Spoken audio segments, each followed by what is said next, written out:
Happy Sunday, everybody. Welcome to Twisted Tragedies, where we follow all the twists and turns. I am your host, Elise, and welcome to the show. I pull up your chair, get your tea, get your coffee, get your whatever's your thing for Sunday morning. It's dreary out here. It is raining here today, unfortunately. It's been raining for a few days. It's yucky.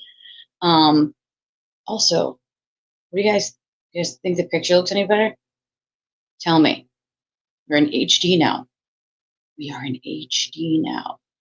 What do you think? Yes, Palm Sunday.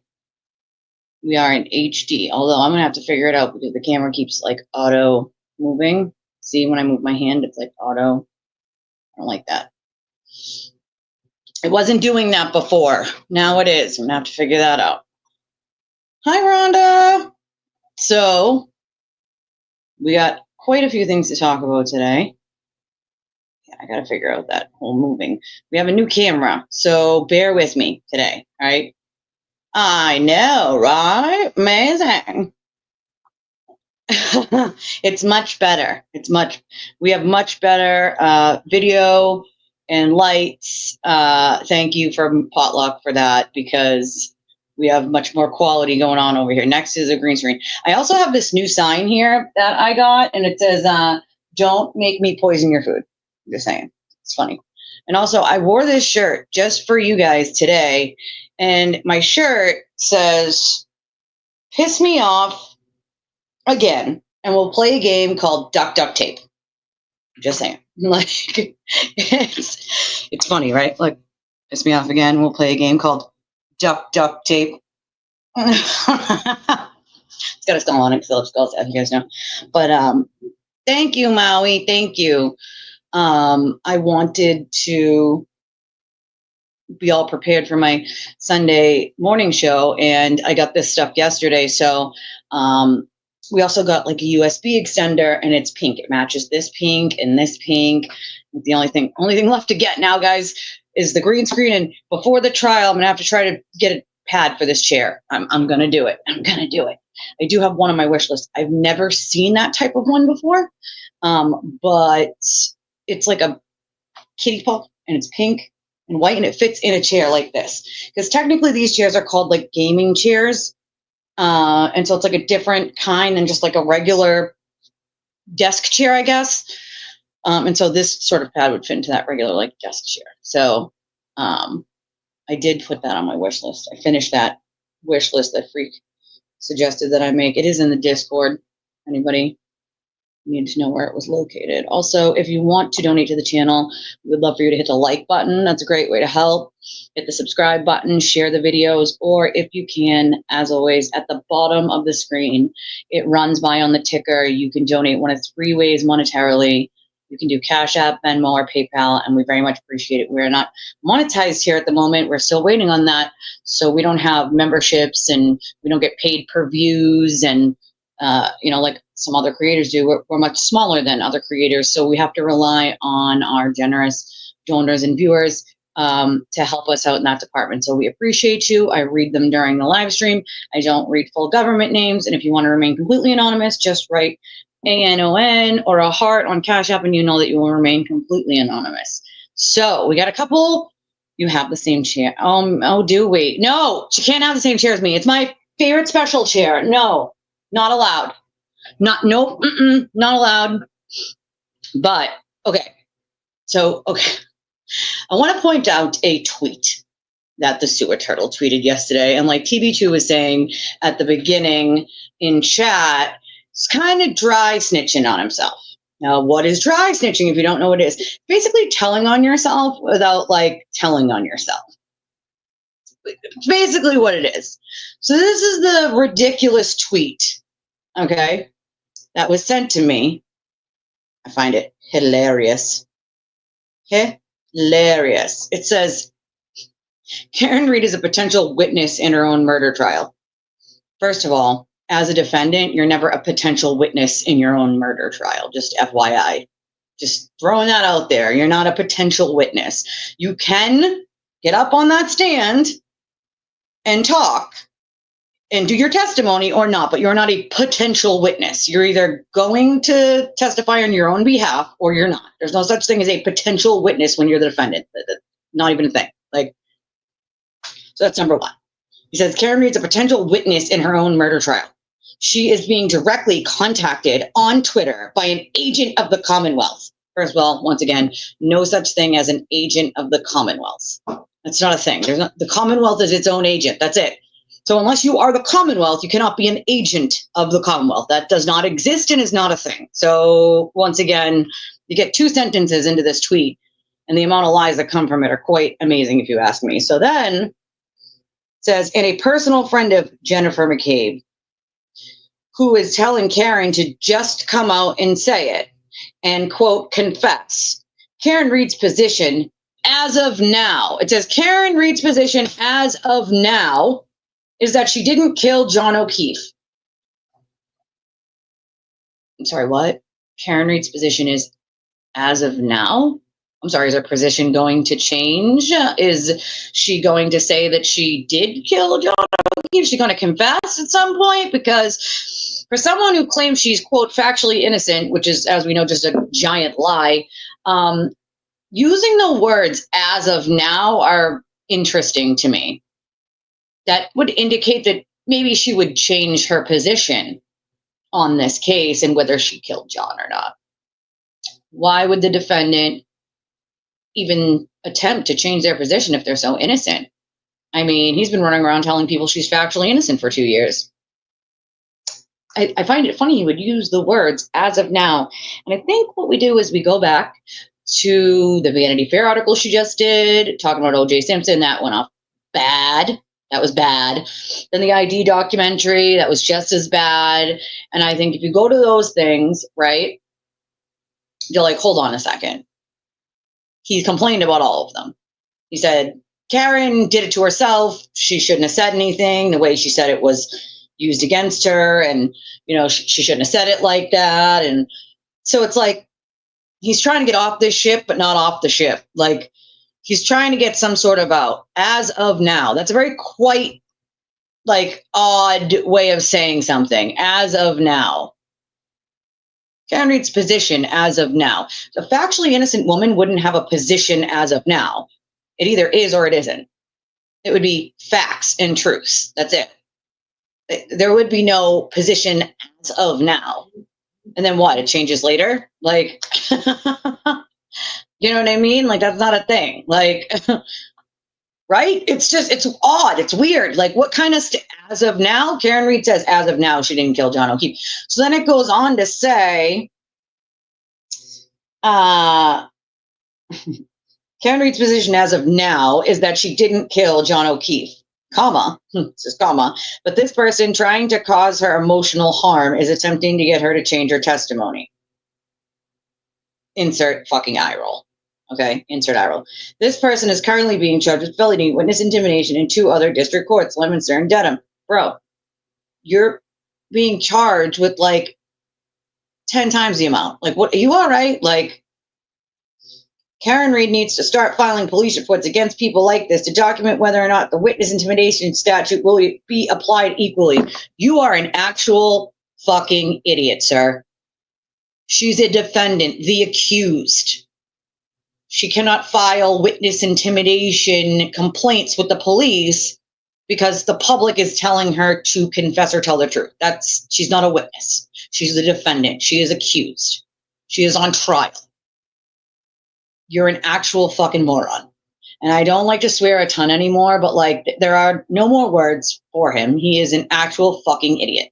Like, you know, I try to not do the F-bombs except for like once in a while, but I mean, come on, man. Like, for someone who claims they're a journalist and wants to cover a trial, he knows about absolutely nothing about the law, the process, what can be done, what can't be done. And clearly does not pay attention when he's in court, not even a little. He's too busy going on live streams and making comments and then deleting them while he's in court, other than to pay attention. So, hey girl, hey. Yeah, right. As of now, he's not sentenced to prison, but that will change. So, I find it funny he uses the words as of now. You know what I mean? Right? Good. It's a good dry snitch, Barb. I never defended a murderer before this. As of now, they're both free. You know what I mean? Like, that's really strange wording to use. As of now. Like, so her position is going to change. The truth doesn't change. Let's just throw that out there. Truth does not change. That it just doesn't. It's that simple. The truth does not change. So no, he absolutely did not come up with it himself. You're absolutely right, TB2. So Karen's position is subject to change. Nothing new. Her position has changed 2 dozen times, and it has in the last 3 years. Absolutely, it has. Yeah, no, he definitely. I think he's looking for an out. He's looking for an out. He's looking for a way off that crashing train, and he just can't figure out how to do it without a Hiroshima bomb being blown up on top of him. Like that's what we're dealing with at this point. Like, here's this thing, right?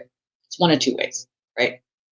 Either he's going to jail or he's going to jail. So there are no good things happening for the future of him. The karma is there, okay? I don't understand how. Sorry, guys. I want to try to see if I can fix the settings on this camera where it keeps zooming in and out. I don't understand why it's doing that. It's weird. But he's going to jail. So he knows that this is all going to blow up in his face. It's really that simple. But what right here. Video rotation. No rotation. That doesn't exactly tell me either.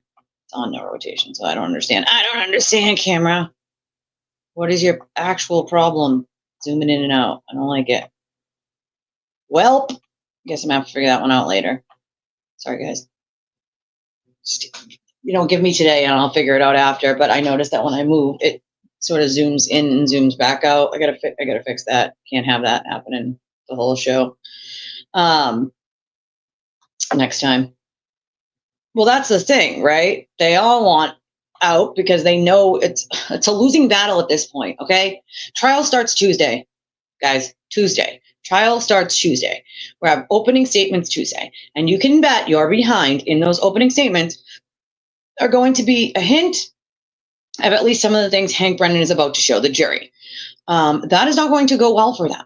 You can bet that the slimy defense tactics will be that they complain about the investigation, they complain about Michael Proctor, and then they hammer the Bryans. Brian and Brian could have done this, which, of course, the Commonwealth and Hank Brennan are already prepared for. They're already prepared for this song and dance over again, okay? Fully prepared. They know what they're doing. They know the evidence that they have, and they know how strong it is. This time, it's not good for Karen, okay? The odds are not ever in her favor this time. And there's not much retooling that they can do of this defense because all these supporters of hers will flush themselves down the drain if she completes to change it, like 360 changes it. So she's got to stay with the basic. I mean, she's already bleeding out support, okay? The amount of emails and DMs I have gotten from people who watched that documentary and either were on the fence or thought she was innocent and completely after that were like, yeah, no, she's guilty. It has been a lot. I've never gotten that many in such a short period of time. I get them periodically over time, 1 or 2 here or there, like people who figure it out, whether watching here and going and checking on the evidence or doing their own research, whatever. Like, I get them periodically, but this influx of them, and then this influx of them finding my channel and like sort of going through the evidence and realizing like, oh crap, some of the things I was told are just not true at all. And there's stuff to prove that it's not true. And then the one thing that I point out all the time, we talk about this all the time, which is that you can take every piece of evidence in this case and throw it out a window.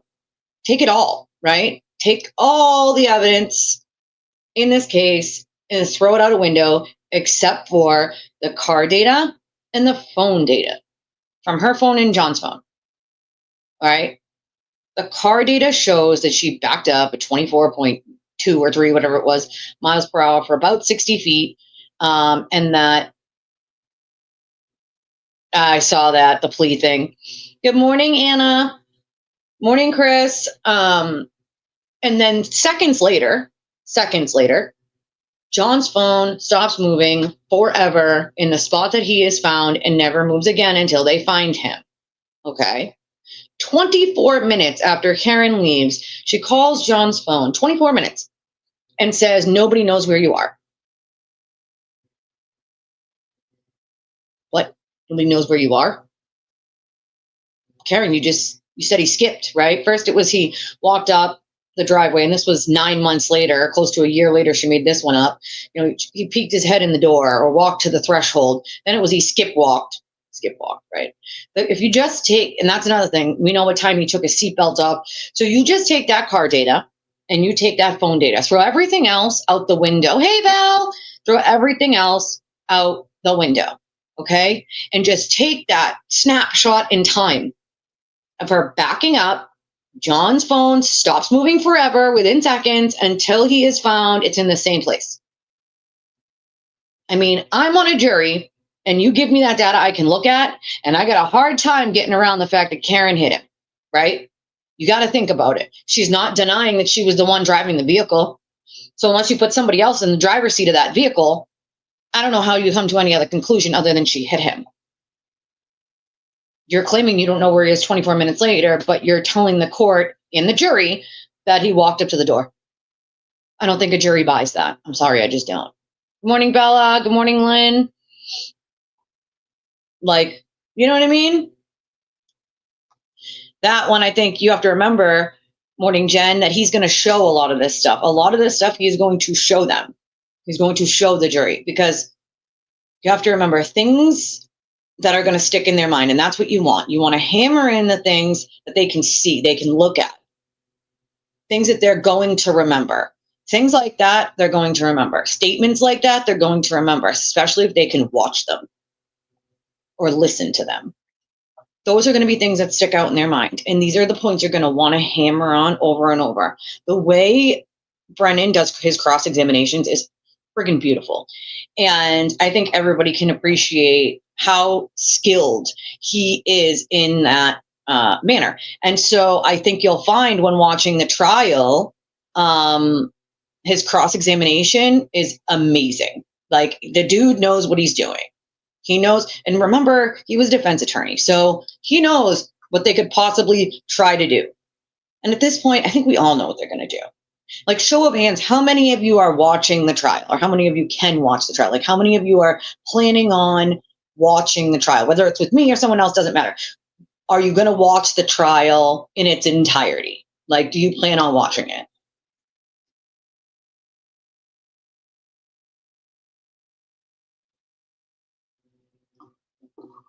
Whose mistakes? The vehicle data will show and prove everything, period. Well, it will. That's all, so much of it. So much of it. Yeah, most people are going to watch it. You know what I mean? Hey, Lynn. Yeah, time difference. Yeah, see, I think you guys are going to be able to appreciate. I mean, I don't, which mistakes do you mean, Val? I'm not sure what you mean. I mean, the man is human. He's going to make a mistake here and there, but I don't know what you mean. When? What do you mean? That's right, Deb. You got to watch the whole thing. Got to watch both sides in order to make an opinion. I watched obviously the first trial, streamed the first trial.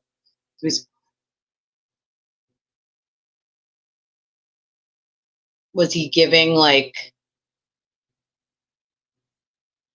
I don't know. Was he giving like?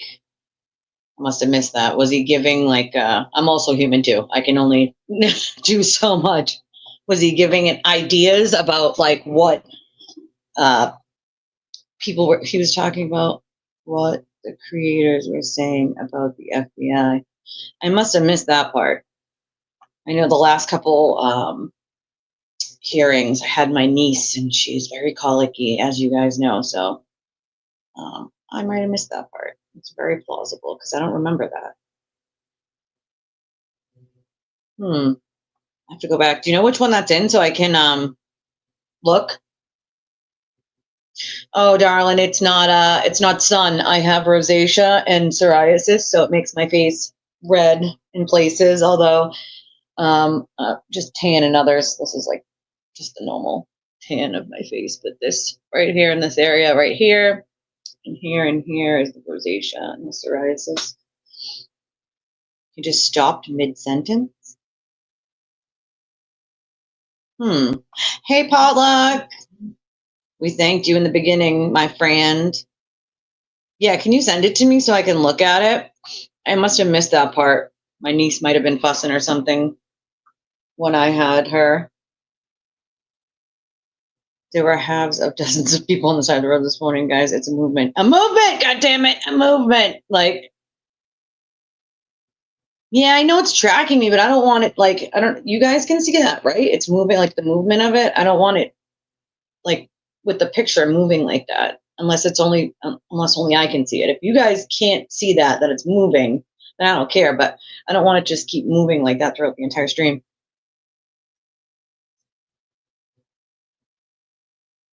Well, that's the thing. At least, Hank, if he, says something that he finds out later isn't 100% truthful, he does what you're supposed to, which is you go back to the court and then you make a memo to the court that you're correcting the information. You'll never see and never have seen that the defense really correct their information, right? Like I had plenty of critiques for Lally last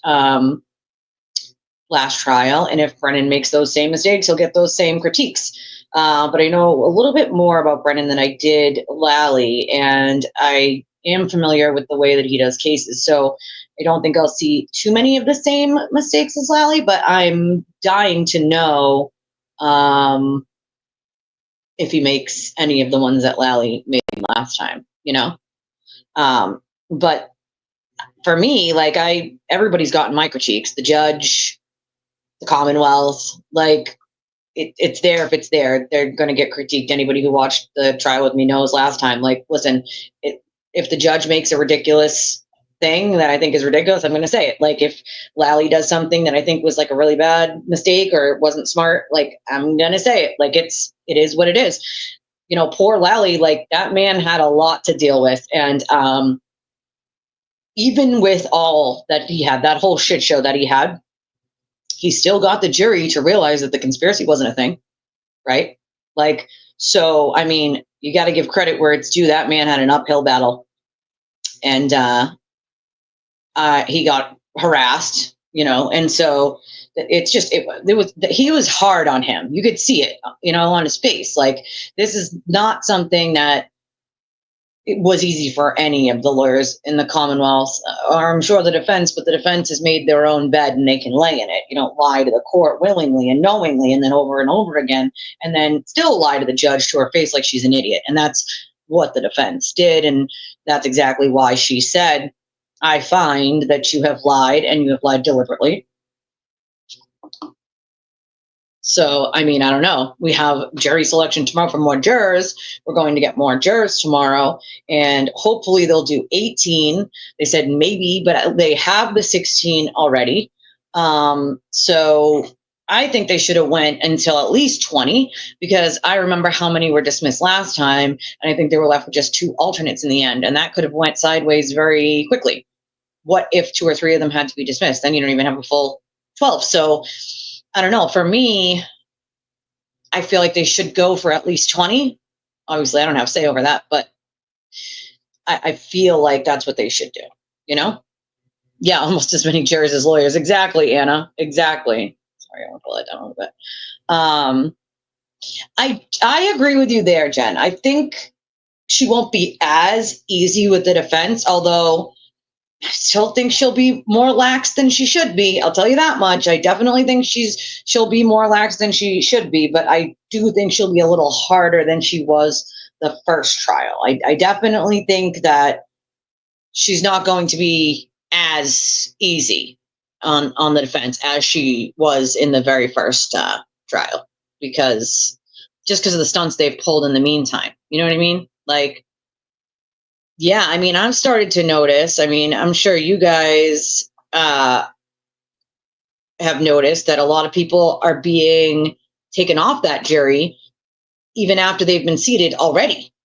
So, like, I think it was they got 3 on Friday, but then got rid of 2 they already had. So, like, you know what I mean? Like, I mean, I would just assume, Maui, at this point that they are, right? Like, I have no other reason to not assume that they're trying. I mean, we know that there was a teacher that tried from Canton that attempted to get, she had jury, so she was on for the jury. And then she decided that she was going to tell other teachers that she was going to try and get on the jury. And the other teachers were like, yeah, you absolutely should. Like, well, you know, that's not a good look. So we know they're trying to get on the jury. We reported that person to the court. So sorry, not sorry, but we know that they're trying, even if they're not saying it like that person's stupid enough to say it in front of other people. I would have to assume that they are.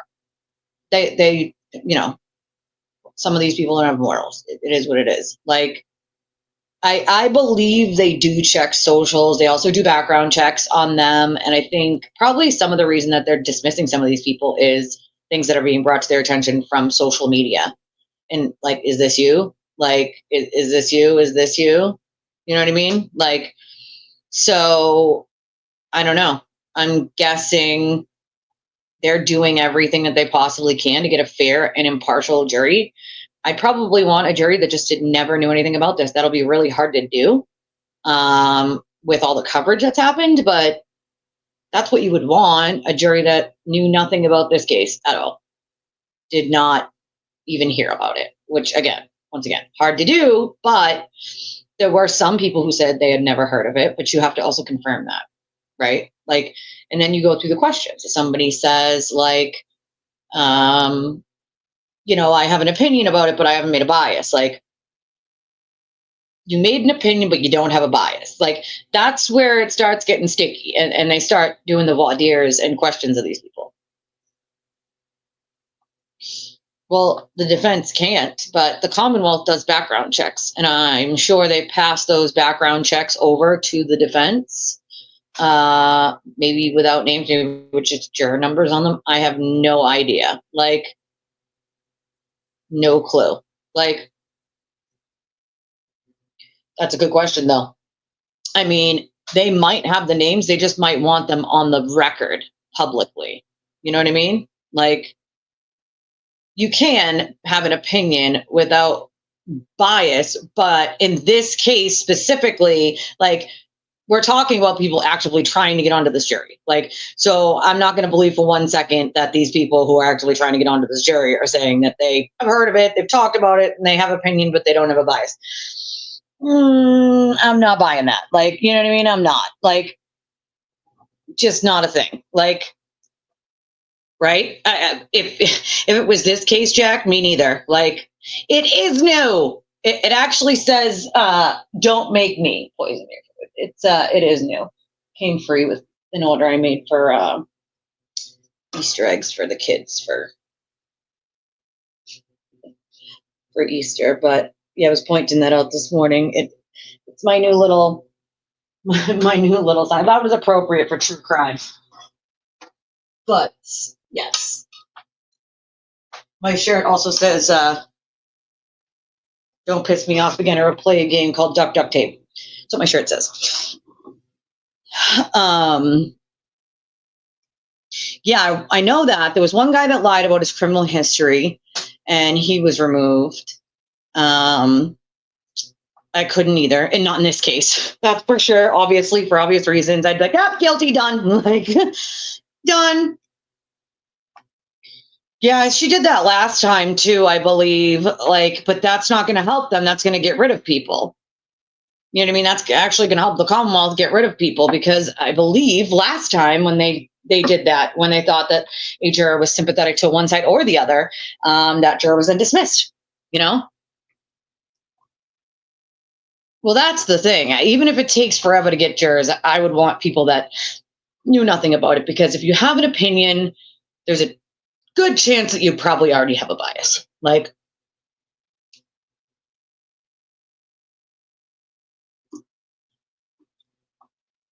yeah, it says duct tape. I got a special one coming, special sweatshirt coming to wear for the trial. It's John's Justice for John sweatshirt. I got in blue. Actually, in Champion sweatshirts, which is nice because Champion's nice and comfy. But I mean, here's the thing: the trial starting Tuesday means everyone needs to buckle up for a long trial, 6 to 8 weeks. We're going to have, some days that are going to be off because of holidays, and then other ones, there's going to be half days. Not as many as last time. Obviously, those are so obnoxious. But there's going to be some. So I don't know what days. The judge hasn't said yet, not that I know of. But we do know that she's going to try to go for full days, most of them. So 6 to 8 weeks, we're looking at 9 a.m. to 4 p.m. She likes to get out of there right at 4. I mean, that's the one thing I have a problem with when it comes to Massachusetts in court. Most courts, start at 8 or 9 and go until after 5 because that's a business hour. So I really don't understand why they do this whole 4 o'clock thing. It's like, just go till 5 like everybody else on planet Earth, but not my call, not my call. It's because people have to get there at 8 and they have people come at 8, so they leave at 4. I get it. I understand it, but it's a court. I mean, in New York, you even have night court. Like night court, you know what I mean? Some states have like overnight court, like 24 hours. Like, it just depends,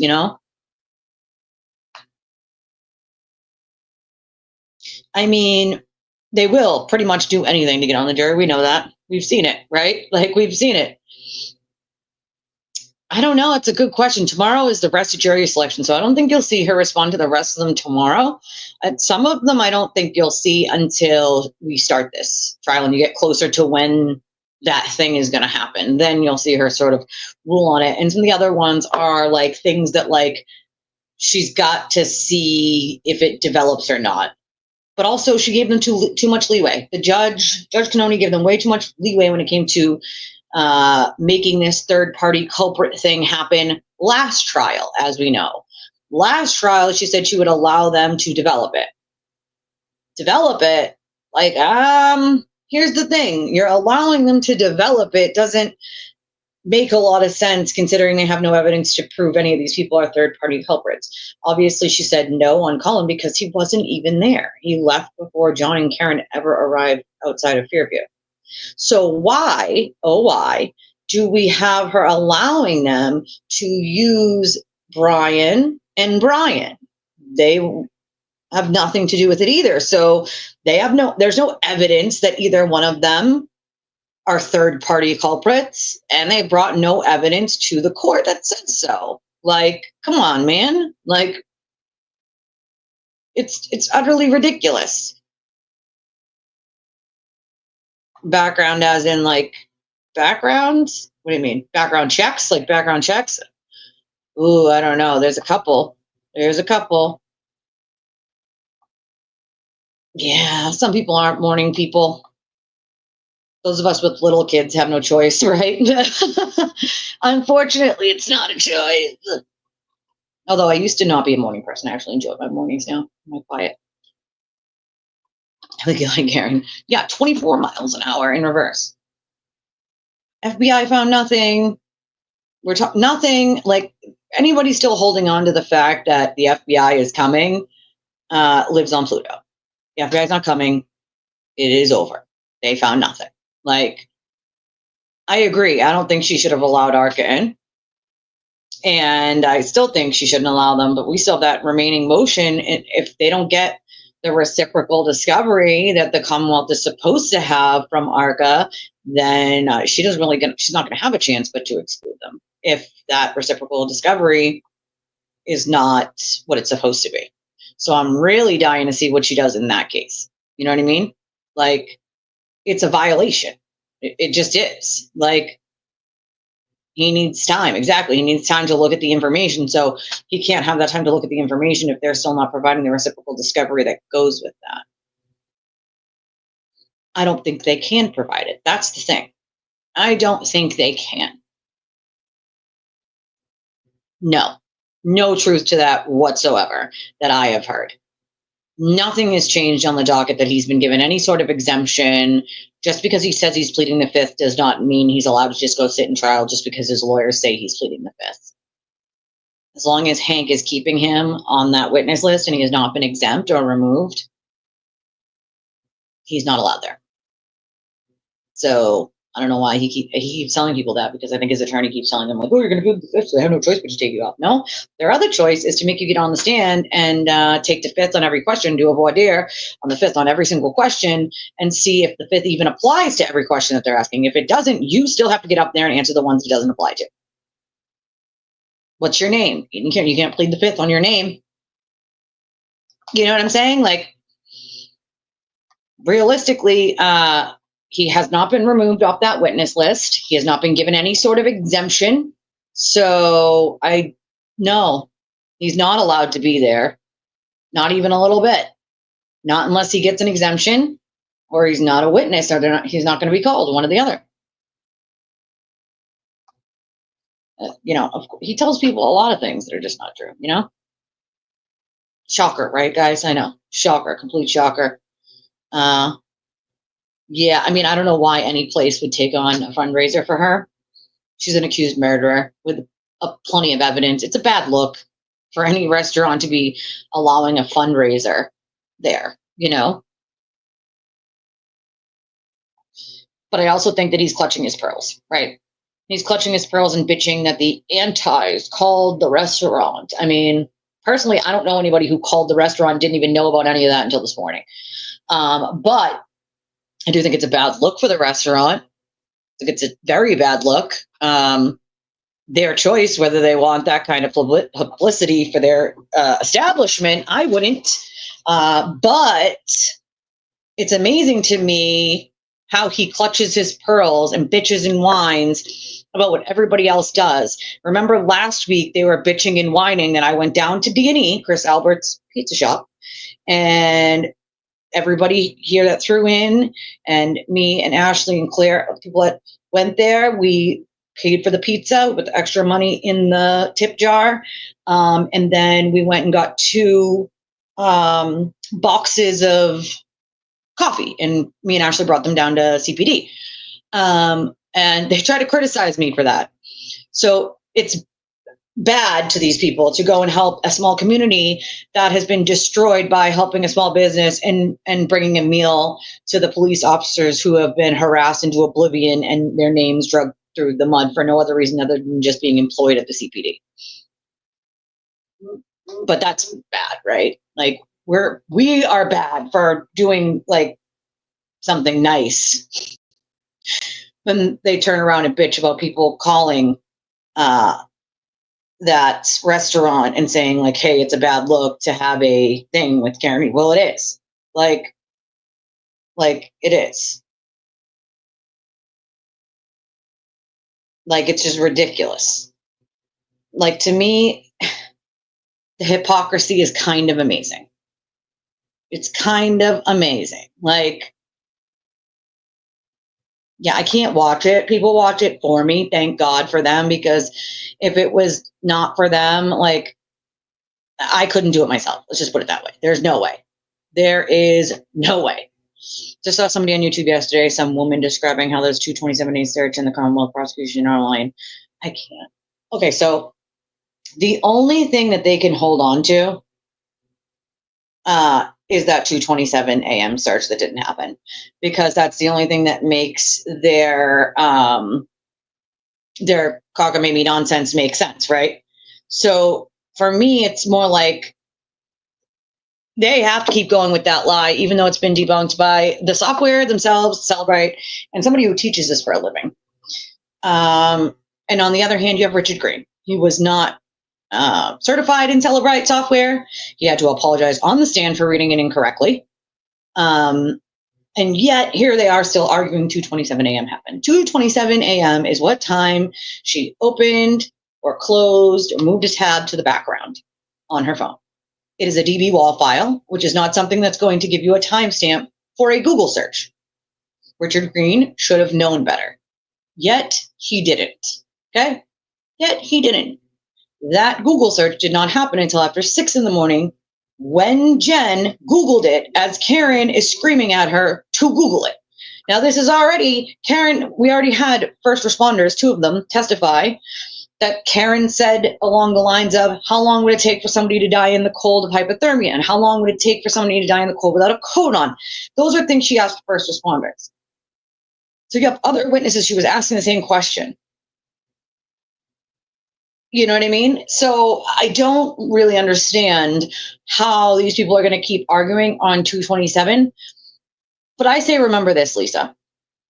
A lot of random ass people, and here they all come again, are going to be trying to cover this case, trying to get a piece of that FKR money mania bit, because they know that the FKR people are willing to just shove money out to them right, left, and sideways to say what they want to hear, right?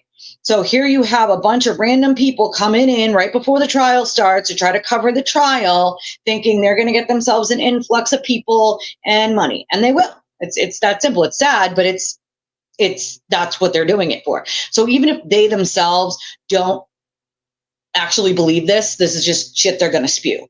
And also, then you have a bunch of people who have no idea what they're talking about. People who literally are like, you know, the lunch lady, who get on YouTube and go, this Google search happened, having no knowledge of how data works in any way, having no knowledge of the law or how trials work. And then they get on here, they watch a trial, the judge rules on something completely mundane and normal, and they are screaming from the rooftops, it's corrupt, when it's literally something that's standard and that happens all the time. Like, it's like the guy who wrote the letter to the court saying the judge keeps telling the jury to go out, she's hiding things from them. That's her job. If she has to argue things, you don't argue them in front of the jury. You don't let the parties argue them in front of the jury if something needs to be resolved during the trial, because then you could bias the jury either for or against the defendant. Goes both ways. That's what they're supposed to do. That's how every single trial works. That person who wrote that letter that's pearl clutching clearly has no idea how law actually works or how criminal trials actually work. And that's the problem that we have. A bunch of people having no idea what the hell they're talking about, talking and having this fake outrage at things that they don't even understand themselves. Mostly because they want a piece of that FKR money train pie. And then you have the sewer turtle getting angry over here because people are taking more pieces of his cheese, and he wants that cheese to stand alone, you know, just for him and only him. It's amazing to me. Like, it is amazing. And the lies are insane. The fact that they then buy into them themselves in their brain, like actually like believe the things that they're spewing when they're like provable lies, that's what gets me. Like, that's probably what makes me the most frustrated, I think, like, of anything. Karen Reed was hanging closer to David Yannetti other day while AJ was looking like there could be trouble back home in LA. Yeah, well, that's right. Like, well, we know that she knows about the picture, because I mean, that thing was widely publicized, and they still like to try to say that that one was fake. It was 100% real. There was nothing fake about it. Like, and that's another, he's bleeding people that are leaving in droves as well. And there are people being upset about the restaurant. So, listen, once again, I'm just the messenger, right? We're just the people who went down there to give the stuff that we all put together, that we all took a part in, from the Twisted Strategies family to give to them. And they deserved it. And I would do it 100 more times, you know? I would do it 100 more times. People don't realize, like, little things like that make someone's day. And, like, you never know what someone's going through. You just never do. Like, you never do. Some of the most amazing things that have made my day are, like, just people checking in on me via text or the pizzas that Leah bought me a couple weeks ago. That was so nice of her. Like, and it's the little things. You know what I mean? It's literally, I get some of the nicest messages on donations of people who want to remain anonymous too. And then like, they don't want the message read, but like, I get some of the nicest messages and those make my day. Like, you never know what someone's going through behind the scenes, and those little tiny things, like those little tiny things matter, no matter who you're doing them for. Your neighbor, your friend, like a stranger, like it doesn't matter. Those little things matter. And for CPD, like that mattered, you guys. It mattered to them that someone gave a shit and that they weren't just going to be criticized 24/7. So even if it was just for an hour or a day, they were able to feel love coming from all over the world, because you guys are from all over the world, and that people notice that what they're going through, and they see them and that they appreciate them, you know? It is an alternate universe. Me and you both know this very well, Jack.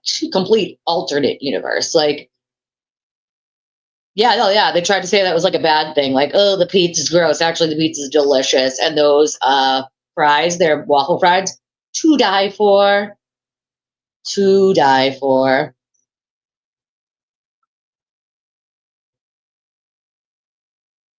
Oh, well, too bad I missed it because it's already gone. Thank you. Well, that's all they do, right? Is insult.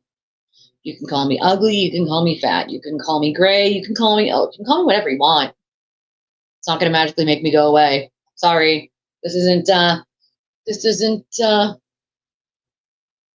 Harry Potter. I'm not going to poof away because you said something that you thought might insult me. I don't give a shit what you think. So there's that. I don't care what FKR thinks. So there's that. Like, and that's it. They have no argument. That their argument is just throwing insults. Like, it's literally it. Like,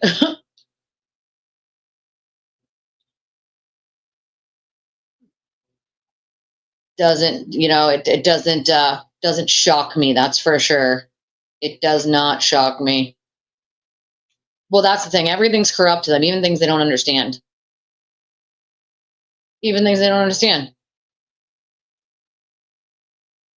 Well, that's what I mean. Like, they don't even understand how some of this basic shit works. So can you, right? Ask Lori Daybell about a cult. She'll tell you all about it. And zombies. Like, perfect. Thank you, Ashley. Oh my God, the pearl clutching over Proctor using the C word or like anything else. Like, dude, do you guys ever take a look in the mirror? Like, you guys literally cheer on the most vile human on planet Earth, and you're gonna cry over what Proctor said. Like, girl, I don't blame you. I'm telling you, we're gonna have you a divorce party. We're doing it. It's happening. Like,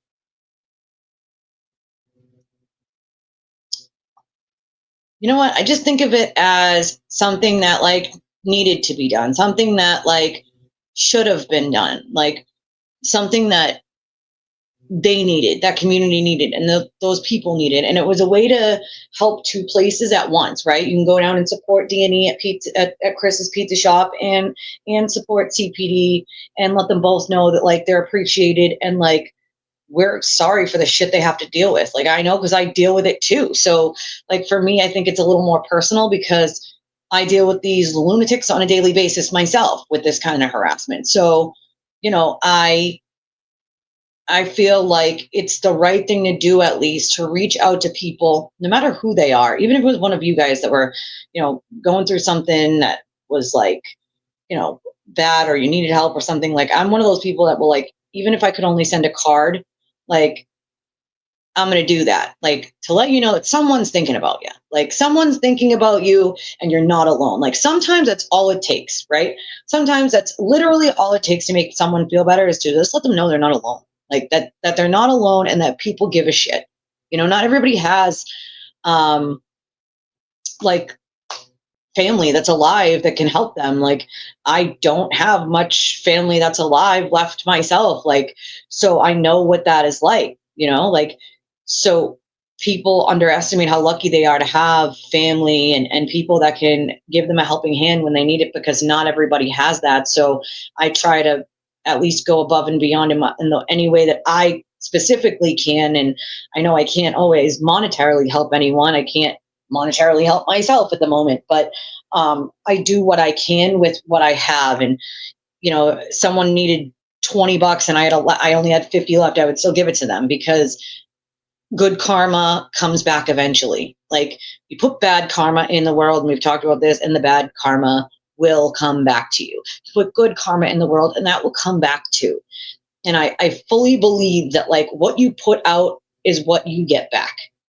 You put out hate constantly, eventually, and it might not be today, it might not be a month from now, it might not be 2 months from now, but eventually that is what's going to come back to you. All that hate that you put out there is what's going to come back. Sorry, I'm moving my camera. Is going to come back to you. Smitty said, unfortunately, we do have an idea of what they're going through. They've been ripped apart online and in public view for everyone to see. You did a wonderful thing by going there to support it. Thank you. I appreciate that. But we did it together, right? We did it together. Oh, yeah. It was fresh. Chris brought it to me so. It was like hot, fresh out the oven. He brought it to me. I pulled the piece right off, and that cheese just, ooh. It was so good, so good. Sorry, I'm going to make sure this isn't important information that's coming in. I tend to get updates as information is coming out sometimes, and I don't want to miss it.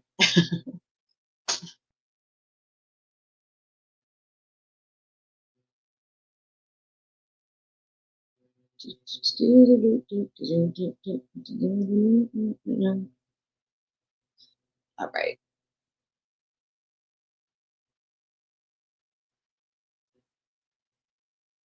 Thank you, Jack, for your $15 donation. I appreciate you, my friend. Thank you. That one just popped up as I was checking the other message. Thank you. I appreciate it. If anybody else wants to donate to the channel, I would really appreciate it. Of course, that's how we survive over here. We don't have super chats and super stickers. We were attacked by FKR, and ours was paused. We had to reapply, and we're still waiting on YouTube for that. So you can do it one of 3 ways: Cash App, Venmo, and PayPal. The information is on the bottom of the screen, and it scrolls by, so you'll never miss it if you need it. Yeah, that's where she wanted to go that night, Barb. She wanted to go to D&E to get pizza. Right? And they told her, no, it's closed. We're not going back there to make pizza. We're too tired for that. Oh, yes, you are. Listen, we'll plan a different day where you can go. You know what I mean? It was fresh. So good. Oh my God. That case right now is a complete and utter shit show. I don't know. It literally, it's watching a train crash over there. I don't understand why they even, they have to let her act as their own attorney, but wowza. Oh, yeah, they don't care. You know what I mean? You all right, Riley? Hold on a second, guys. My kiddo needs my help for a second.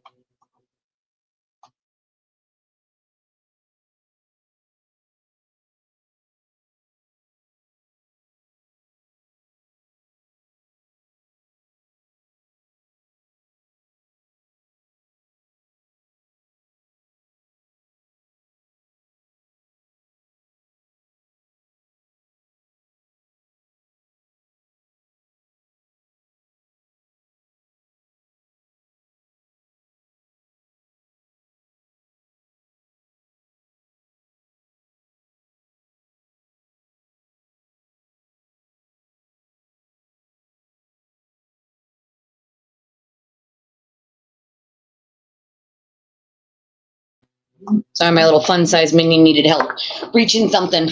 So when my oldest used to say she was small, she's a lot smaller than people her age. And she was always smaller than kids her age because of her disease. And I used to tell her she wasn't small, she was fun-sized. She's fun-sized, not small. Ooh, that sounds so good. I'm not even gonna lie. Some fried clam strips. Oof, that sounds so good. So good. Yeah, that one. Peggy doesn't deserve that. For what? Because she doesn't, you know what I mean? Doesn't buy the BS, so she deserves to be called names. Like, no. Like, what the hell? That don't make any sense. Like, you know what I mean? You're like, you guys want to just bring the cutout. That's another thing. Like, you guys are bringing cutouts of witnesses to places. Like, that's not normal behavior. It's not normal adult behavior. Like, yeah, exactly. Smitty makes a good point. Even Karen likes D&E. So I love how they sit there and try to like make fun of D&E. Like, you guys seem to forget that Karen had no problem eating there and likes the food. So guess it is good, isn't it? It's just not good because you don't like the person who runs it. Makes sense, right? Yeah, definitely. Definitely totally normal behavior. Totally normal. I hope you're super busy and you make lots of dollars on Good Friday. Or any Friday for that matter. We should all want each other to succeed. You know, I think we should be boosting each other up, and maybe you can. I have some, I don't know where you live, but I have family. I have a cousin that lives in California, so if you want to send me a message on where your place is, I can send my cousin over to try it, at least if he lives near you. Hey, welcome. Happens in a most high-profile case, as protesters displayed general signs of innocence or guilt. But in this one, we see signs saying FBI hired ARCA. That is so strange to me in its detail. Well, that's the thing, right? The FBI might have hired ARCA, but so did the defense. And they seem to like keep arguing like, no, the FBI hired them. Like, no, so did the defense. Like, the defense hired them too. And also, they were tasked with answering only two questions, none of which were, could have John have been hit by the back of Karen's car, hit his head and died? That was not a question they were tasked with answering. And actually, Dr. Rentschler went on the stand, asked that question. He answered that it was possible that happened. So, you know, oh yeah, that makes me, the Santa Ana winds, that scares the crap out of me, you know, those wildfires in California, you know. If I wanted to place an order at a pizza place, where would be a good place to send the order? That is a good question. I mean, we bought them and sent them to the police department. Maybe the fire department. They could also use the EMTs in the fire department because, you know, every one of them that got on the stand in the first trial were harassed. Some of them had to take leaves from work because of the anxiety and stress of it all, of people just harassing them. So, I mean, the fire department would be a good one, where the EMTs and firefighters are. Or, I mean, you can call there. They actually know a bunch of places. They do a lot of charitable work. So they know, Chris knows places. I can ask Chris for you too if you want to send me a message, or an email. I can ask him, but I know that he knows of other places too. That's what I'm saying. Like, why do you care about his personal life that much? He is the family of a murder victim, and you want to harass him and talk about his personal life like it's something to talk about. Like, what are you, 12? Like, you know what I mean? Morning, Jen. I mean, technically it's like noontime here, but you know, same, you know. Oh boy, in Fall River, huh? Mr. Ryan said, heard last night in Fall River there was a Karen Reed fundraiser, ran into people and they were bitching. It was like $14 for a shot and $16 for mixed drink. It was a 50-50 split with the restaurant. Oh my God. You know, they seem to go to Fall River a lot. They seem to go to Fall River quite a bit. Interesting. That is interesting. Thank you. They said the food was horrible as well. Well then. Well then. You know what's even funnier, Lisa, is they made my day. Like, legit, I kid you not when I say this, like, just hanging out with them, like, hanging out with Chris, hanging out with Ashley and Claire, like, that made my day. Like, literally.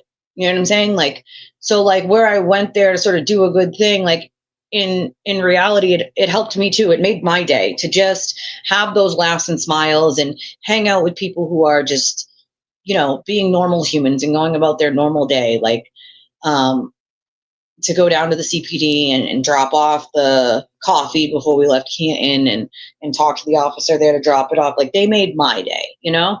So I think it was beneficial for everyone to get out and just chill, you know?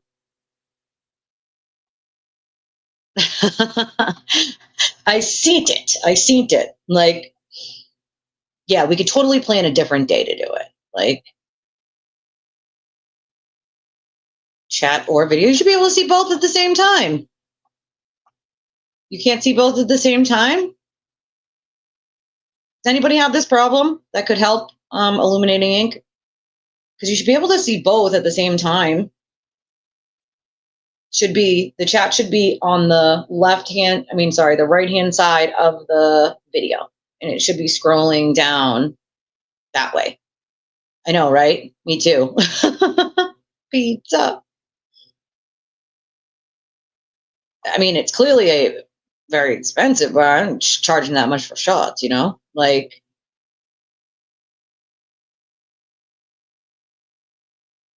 oh, it might be because it's on the TV. I know.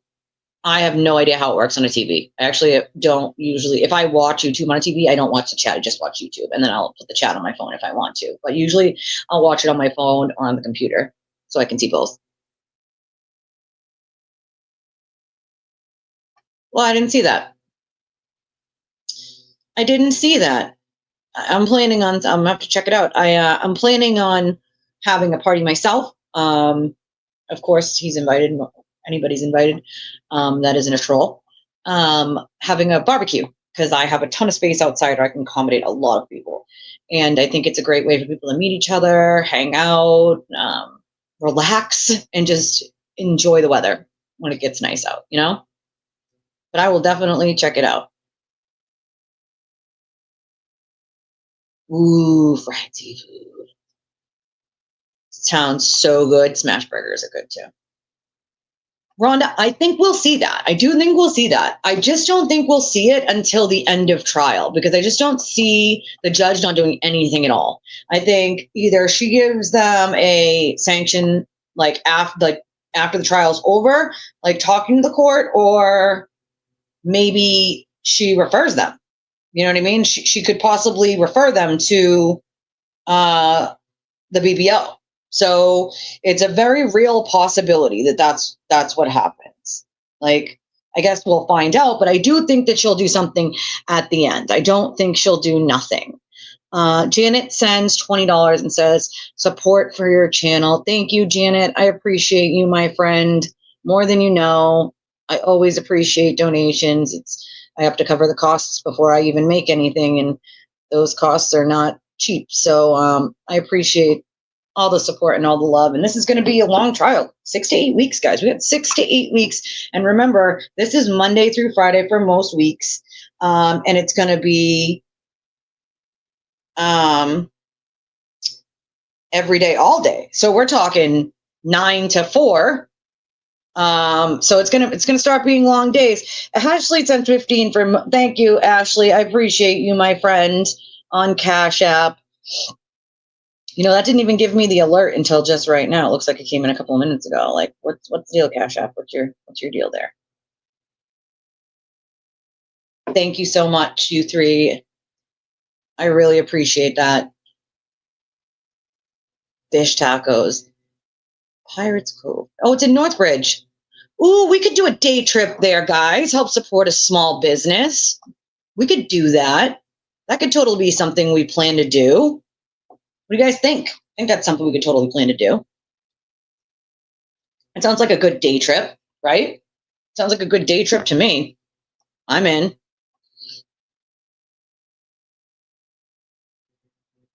Ooh, pizza. Yeah, we know that a lot of them are going to be anon, but they find a way, I feel like. I feel like they've been doing a really good job of finding a way to figure out who these people are because we know that they've questioned some of the socials of people. They're showing phones to some of these people in the voir dire of the jurors, and then some of them are being dismissed afterwards. So I have to believe that they are finding things even when they're not telling them. Hold on one second, guys.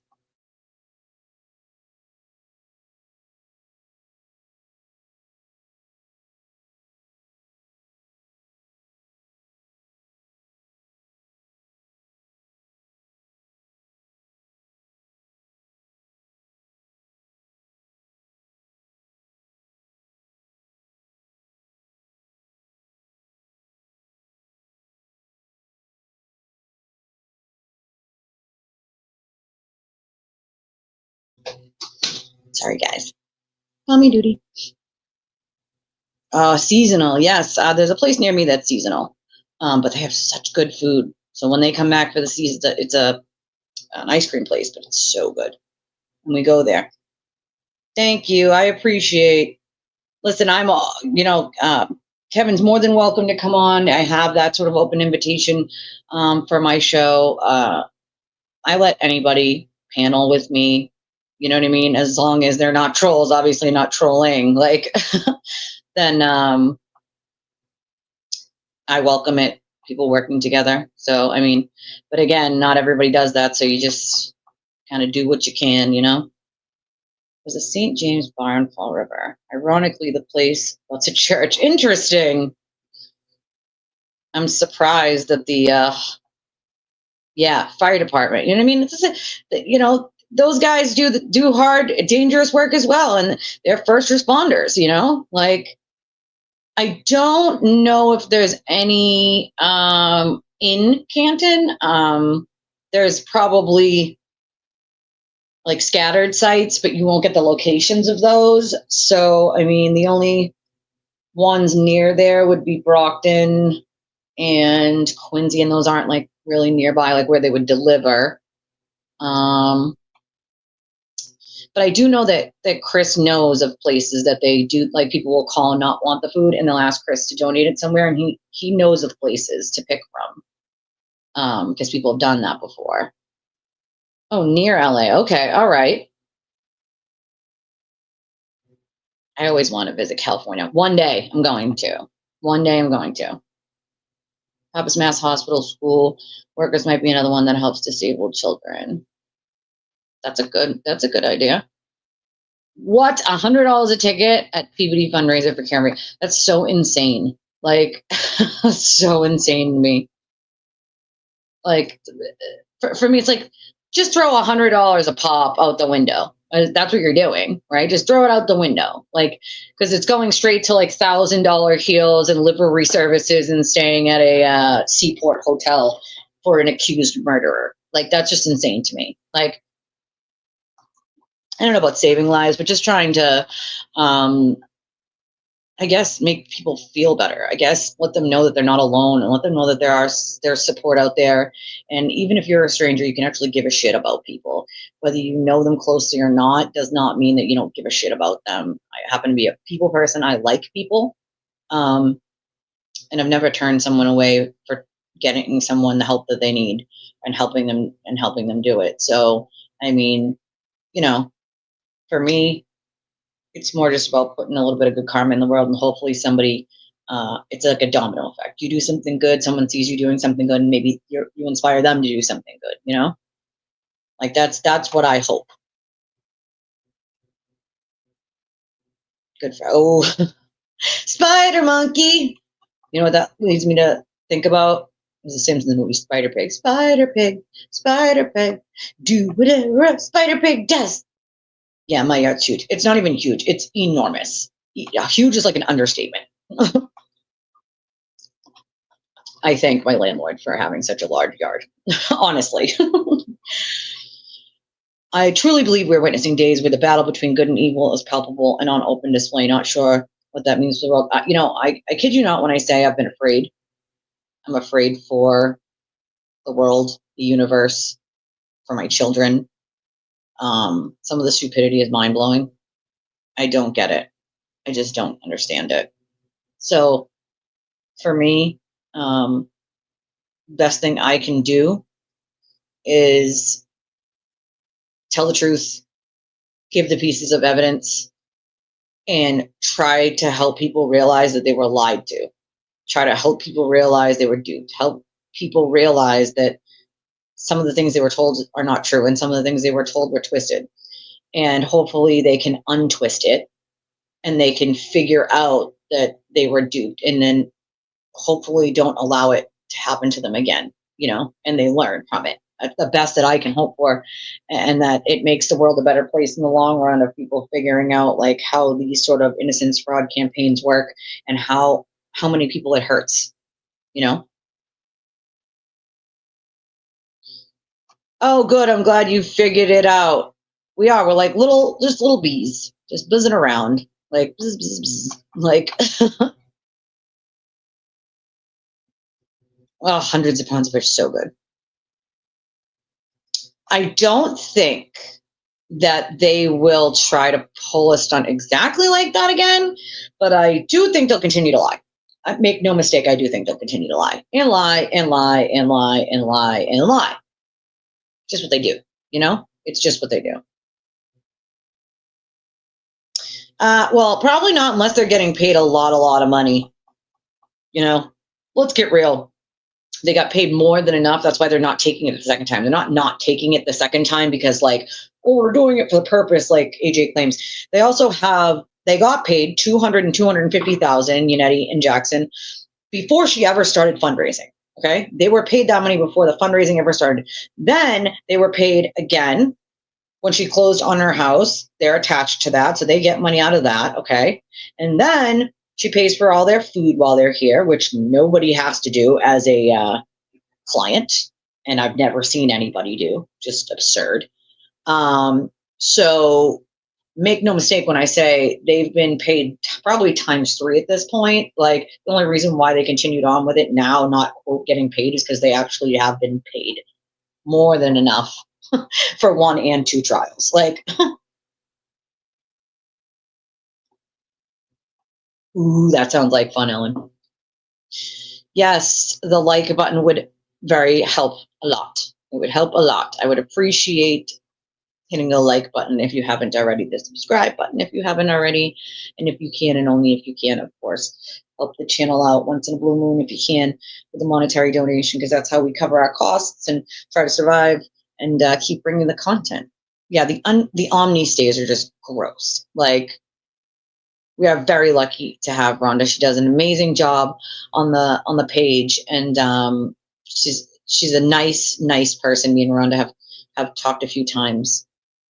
I've met so many really nice people, like so many that I would not have met otherwise. And I am grateful. And I always say the silver lining in this is I've met amazing people that I would have not met otherwise, and built relationships and friendships and people who will be like family to me forever now, because of it. And that's the silver lining that I have out of this whole shitty situation, you know? Oh, please visit. You could stay here. Listen, come visit one day, you know? Yes, pay it forward. Exactly. Like domino effect, right? Like you do something nice for someone and you hope that someone does something nice for someone else, and so on and so forth. You know what I mean? Yeah, they have sued Karen. They already started a civil suit against Karen. That is correct. They have. Spider Pig does whatever a spider pig does. You know what I mean? Yeah, it's pending until after the trial. And then you'll see after the trial a bunch of civil suits come flurrying down, you know? Flurrying. Well, that's the thing. Conspiracies everywhere. Like, listen, I can definitely get in with a good conspiracy, okay? Because not all conspiracies are fake, right? There are some conspiracies that are actually real and actually have happened. But these conspiracies are getting so out of hand, like so unbelievable, that there's evidence to the contrary, and people are just doing this. I see nothing. This conspiracy is still happening. I don't see anything. I don't know what you're talking about. When it's right in front of their faces, they're just doing the la, la, la, la. You know what I mean? Like, oh, didn't you love that? So 3 of Karen Reed's FKR people filed a lawsuit about the buffer zone. And predictably, as I predicted, per usual, it was denied. It was denied. Because there's too much precedent already saying that the court has to be able to do a fair trial. And it can't do a fair trial with you people outside screaming. So sorry, not sorry. The jury has to come and go. The arguments made by Randazza were ridiculous. They lacked legal merit, and I don't even know why these people wasted their time or their money. But as I predicted and as I said, they lost. It was denied. Tom has sued, I think, as well, Judge Canoni, for the buffer zone or something like that. That will also fail. So I don't even know why they waste their time at this point. These lawyers are just like literally grifting money when they know they have no chance in hell. Randazza knew there's no chance in hell. None. Zero. Like, none. Oh, make no mistake, they probably will, LA Connection, you know? Absolutely.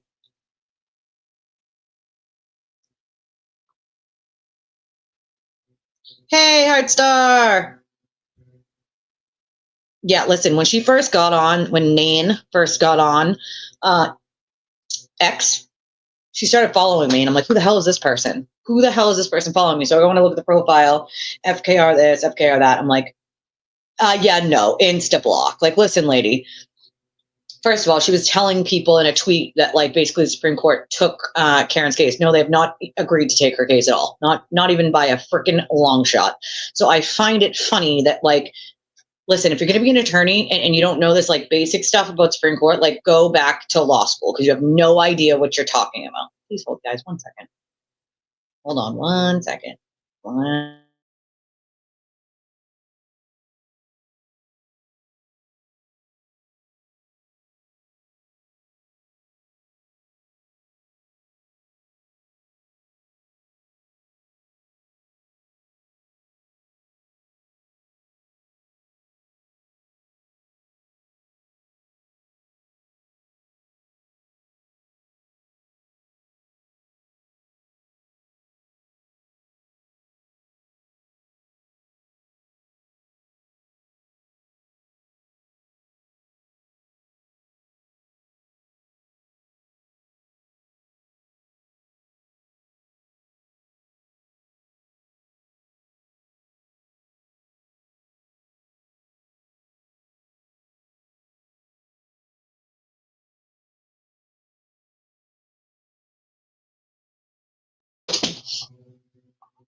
Heels did bring a lot of us together, and we miss her a lot. They did absolutely make their beds, you know? I know, right? It's all like, you know, circling around. I believe in karma. Hey, Sailboat Wolf, what's up?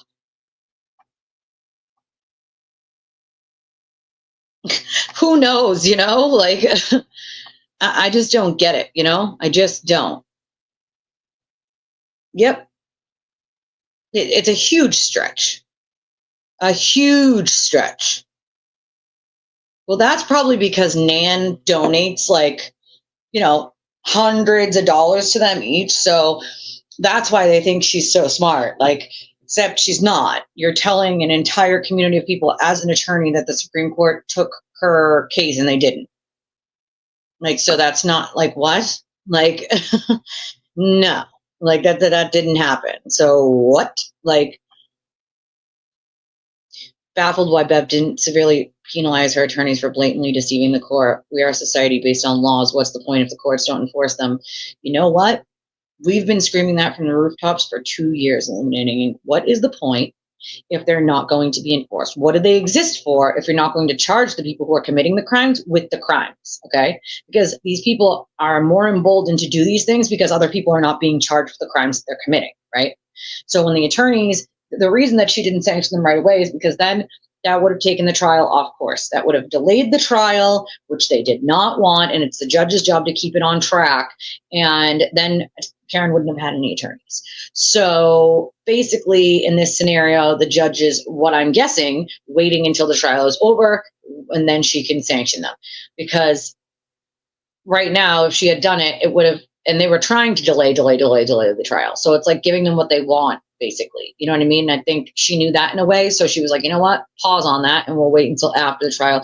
And she can also refer them to the BBO for lying and not giving candor to the court purposely.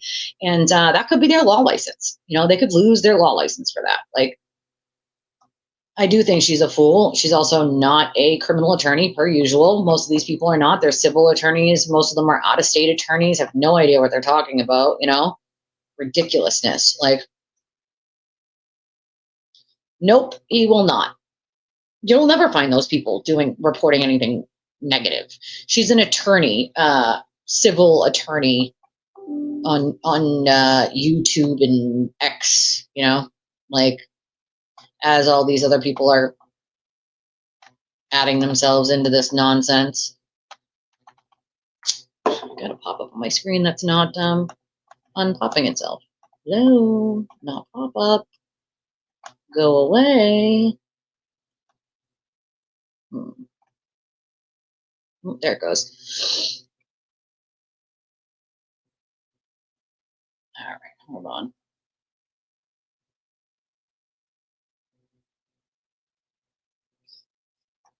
Yeah, there was 3 FKR people that sued, or sued for the buffer zone, lost.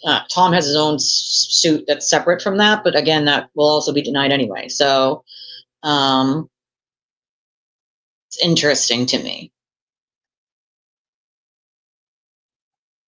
Yeah, I don't think that like jury lawyer that Karen's dealing with is really going to do much for her, to be honest. Like,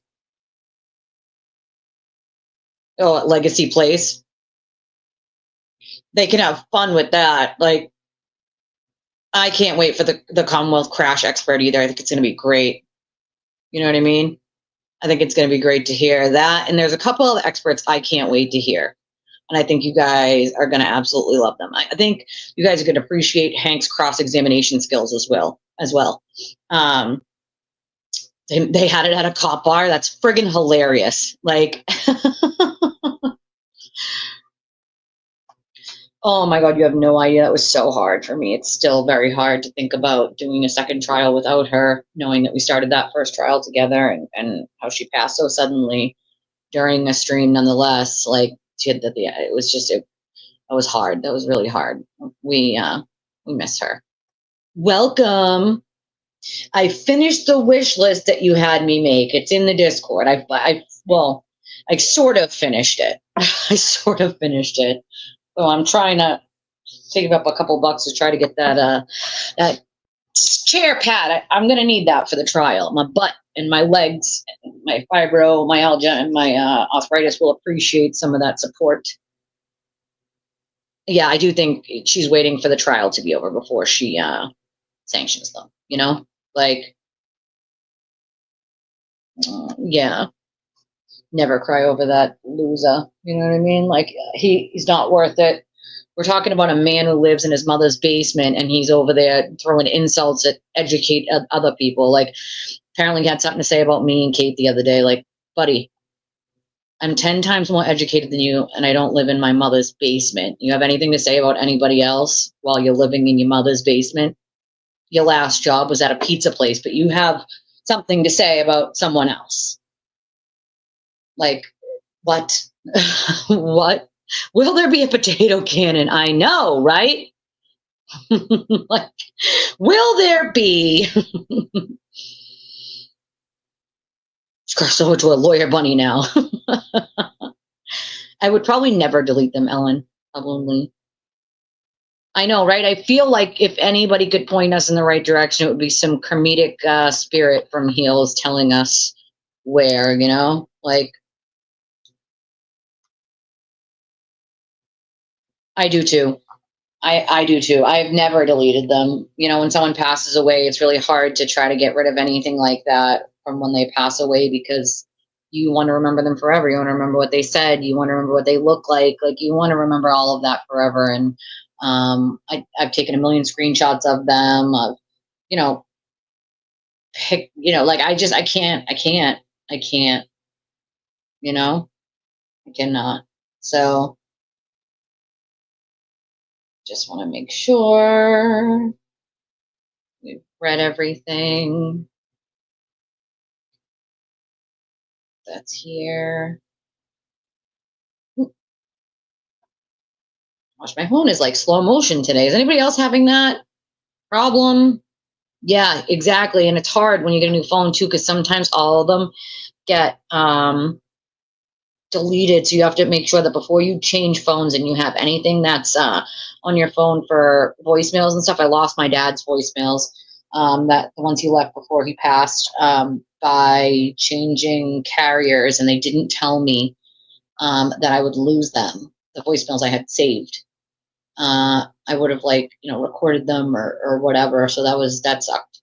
And then after that, like they now tell you if like you have something like that you can't keep it. It'll get deleted if you don't like have a way to back it up first, you know? Yeah, see, that's that's why I take screenshots. I've taken screenshots and like even printed those. Are just backups, you know, have backups of stuff like that for the people that you love that have passed away, because those are the memories, you know. I keep all the Facebook posts and messages and all that stuff. And I think about all the time, like, how many of those from John do you think his family has? Like, you know, they probably have a ton of you know, Facebook messages, text messages, pictures, video, you know. The memories are what matters, you know. I know, right? Prison guard bunny. Somebody else will be a prison guard bunny too when he gets there. That's a damn good question, DJ. So DJ wants to know if the person from Ring that's going to testify will be able to tell when the videos were deleted. Chrome Doll, if I could still listen to them, I would listen to them every day.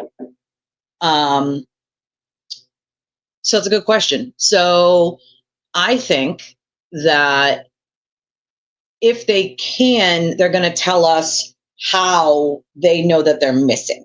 I don't necessarily know if they're going to be able to tell us how they were deleted or why or how you could have access. I think they'll explain in what, like, how they could have been deleted and what ones should be there but aren't. But I don't necessarily know if they're going to be able to say, like, when they were deleted. But I do think that that's a testimony that everyone needs to pay good attention to, like, because that is going to be like good shit to know, like what Ring is going to be able to tell us about the deleted videos, because those videos, the only reason they would need to be deleted is if there's something there that incriminates someone, and the only incriminating things on those videos are incriminating to Karen and nobody else. So I find it funny that anybody says anything else about how those magically disappeared, because you never hear an answer from FKR. Like, oh, well, they just ignore you when you say that. Like, okay, what about the deleted Ring footage? Oh, the cops did it. The cops did it? They deleted it? Really? If Ring can prove they were deleted before the cops were ever called, or if they could prove that they were deleted before the cops ever entered that house, then yeah, I'd say then what? You know what I mean? Then what? Like, that's the thing. You would think that it would have a footprint, right? Everything we do digitally has a footprint. So you can delete it from your phone, but it's never actually deleted. You can delete searches, but they're never actually deleted. So, you know what I mean? You'd think that it would be able to tell you when it was deleted, at what time, how long the videos were. Like, I feel like there should be a timestamp of it existing somewhere. Once you delete it, it's usually still in the code, you know? Like, so I don't know. But I will tell you guys, as I've told you before, but nobody else didn't hear this, and we'll tell you this for the first time now if you haven't heard this before, because I'm the only one I think who reported on this, because it's not in the public documents or anything. But when Hank went down to get the prints, the mouth prints of the dog, he also got paw prints of the dog, of Chloe. So, you know, Mark, at the bottom of the screen, you see that little ticker at the bottom of the screen? It has 3 ways you can do it on there: Venmo, Cash App, and PayPal. My channel is not monetized at the moment. It was paused because the FKR people attacked my channel, so I can only get donations either Cash App, Venmo, or PayPal. And the information for that is on the bottom of the screen. It scrolls by on that little ticker at the bottom. Yeah, I mean, I think they did go into John's house that day. I know they pulled up outside. I believe they did go inside. I believe they were invited inside by the family. Yeah, we definitely need the Ring stuff to be proven. So Freak, he's my tech guy. He's my genius tech guy. And he says that there should be access logs which detail what delete was done and when. So they did they did do tests on John's clothes. There was no canine DNA. None. Zero. No canine DNA. 3 ways to do it sounds like an ex of mine.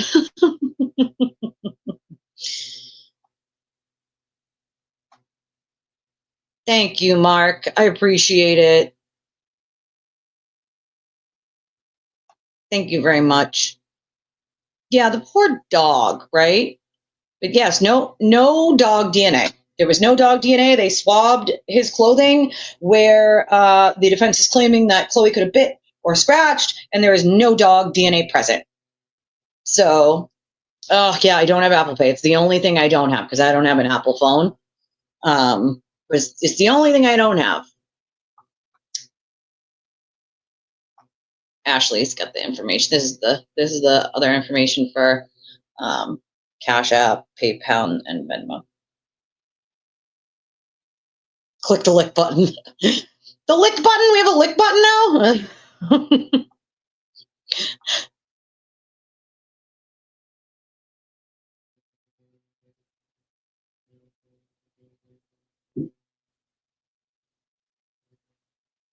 Thank you, Mark. I appreciate you. I don't have Zelle either. Actually, do you guys know that Zelle actually closed down? Because my bank doesn't do Zelle, so I can't sign up for Zelle. So now Zelle does not do from Zelle to Zelle anymore. You have to be connected through your bank to do any Zelle things. They shut down their app for any actual things. But you can use any sort of debit or credit card on PayPal.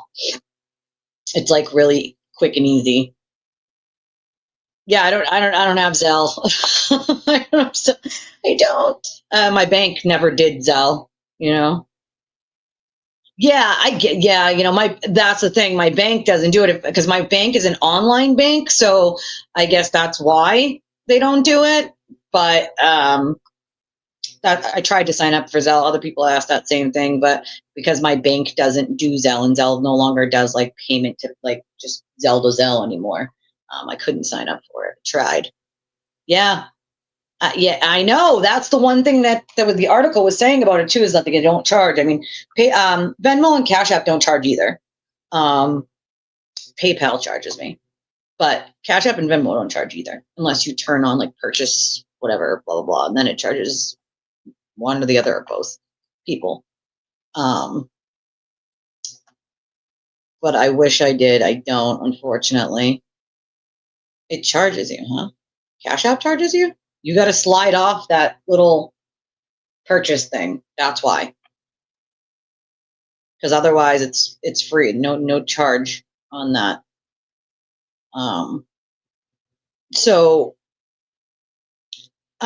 Ink, illuminating ink.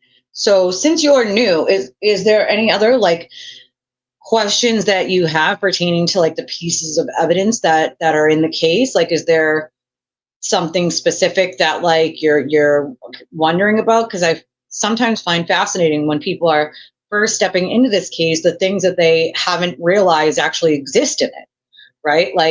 That there was no dog DNA. So they're still going on and on about dog scratches and dog bites. And as we know it, there's no dog DNA. None. They swabbed, there's no dog DNA. And of course they found one of John's hairs on the car and inside of the taillight housing. Yeah, PayPal's free for you guys. It charges me. It charges me for doing business, of course.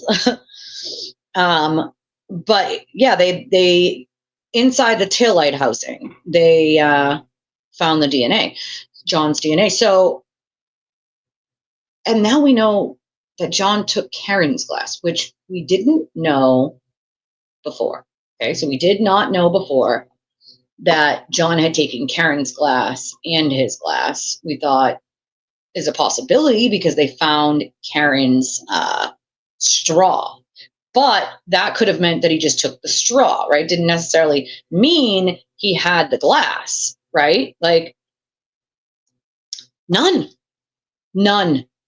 Their evidence to prove their theory, the defense's theory, is there's too many coincidences such as butt dials the 2:27 a.m. Google search that has been debunked by Celebrate itself and Jessica Hyde, Celebrate being Ian Whiffen and Jessica Hyde, the two most qualified people in the world to talk about it. So we have the software itself that puts out the data saying like that did not happen at that time. It happened way later when Jen McCabe said it did.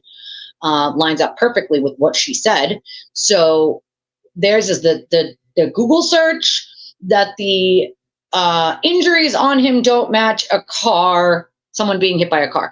As we know, most pedestrian strikes are from the front of the vehicle, not the back of the vehicle. So yes, this is going to be different because he was hit by the back of the vehicle. He also wasn't hit straight on in the middle. He was clipped by the side of the back of the car. So it's funny to me, the quote evidence that they like to use, because it's not actual evidence. All they're saying is, oh, well, those, abrasions on his arm don't match a car accident or, a pedestrian strike. Okay, well, he lost a shoe. That definitely matches a pedestrian strike. And also, if he's clipped by one side of the car, no wonder why he has his injuries on that one side of his body. When you get beat up, you don't necessarily get beat up on one side of the body, right? Like that doesn't happen. And before, the defense were saying that like he looked like he went round with Mike Tyson and he had that scratch on his nose, he had a broken nose. Karen says this in text messages that she sends to the sewer turtle, aka Turtle Boy, that he had a broken nose, scratches on his nose. As she tells it in the ID documentary, she plucked a piece of glass from John's nose and he started gushing blood. The problem with that lie is that if she pulled a piece of glass from John's nose at 6 a.m. when they found him, he had no signs of life at that point. He had no heartbeat, was not breathing, and dead people do not gush blood. So that doesn't work unless she went back or she got out of the car immediately after she hit him, one or the other, because he couldn't have been gushing blood. Okay. So Jane, that is on the Discord. That is in my Discord. If Freak wants to put the the link for the Discord or the wish list, one or the other, doesn't matter to me, in the chat for me, I would very much appreciate it.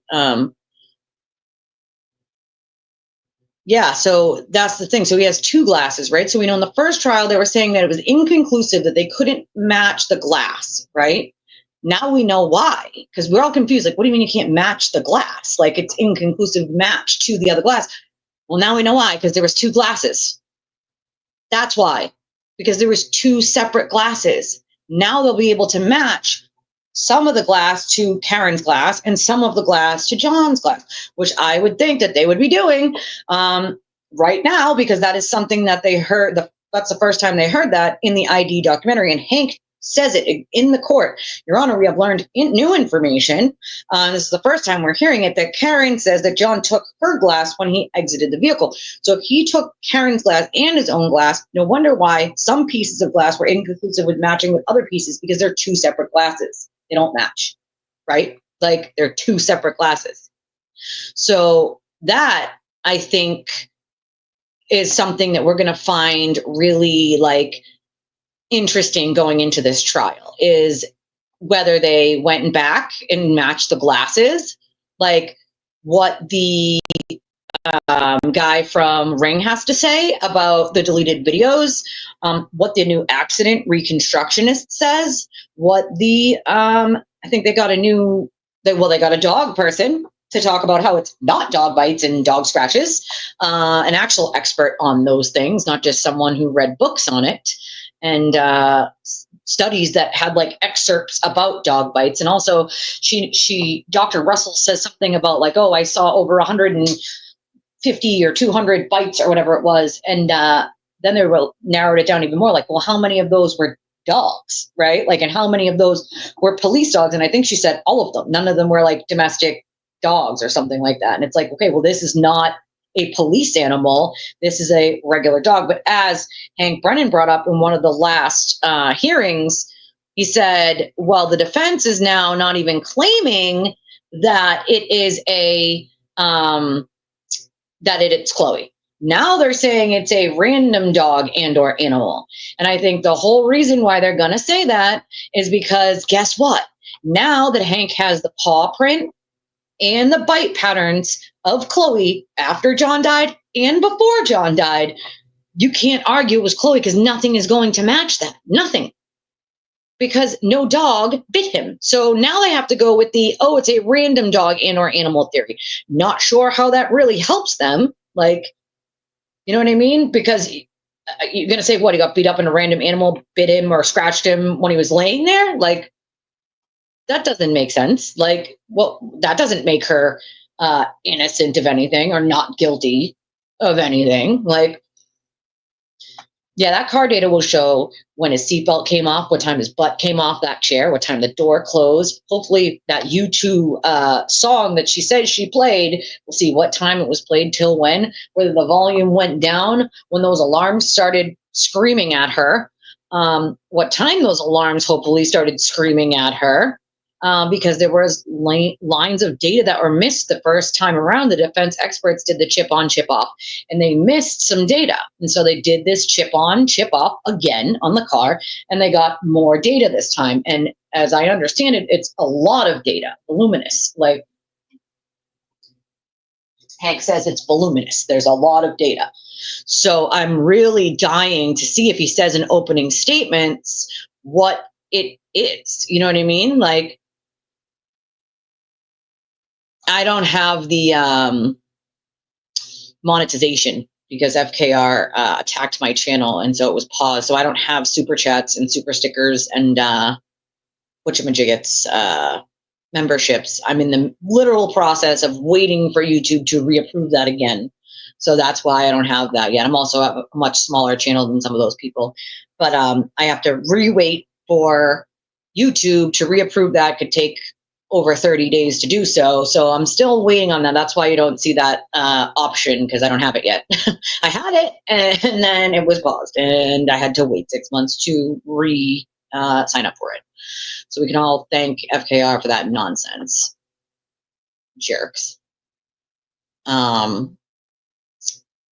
I don't. That's why you don't see that option, Mark, because I don't have that option. I have to wait for YouTube to approve it again, and then I'll have that option again. But that could be weeks until I get that answer. So hopefully they do it sooner than later. That would help. That's for sure.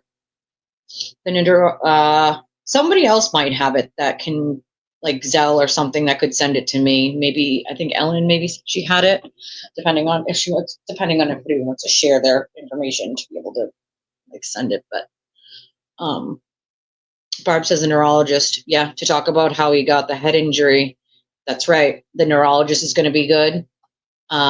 Lisa said the free Karen Reed says why John was 12 feet away doesn't match getting hit by an SUV.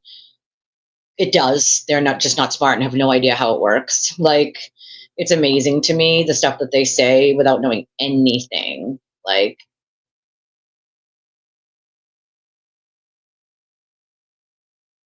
well, that's that thing, right? They can say that, like,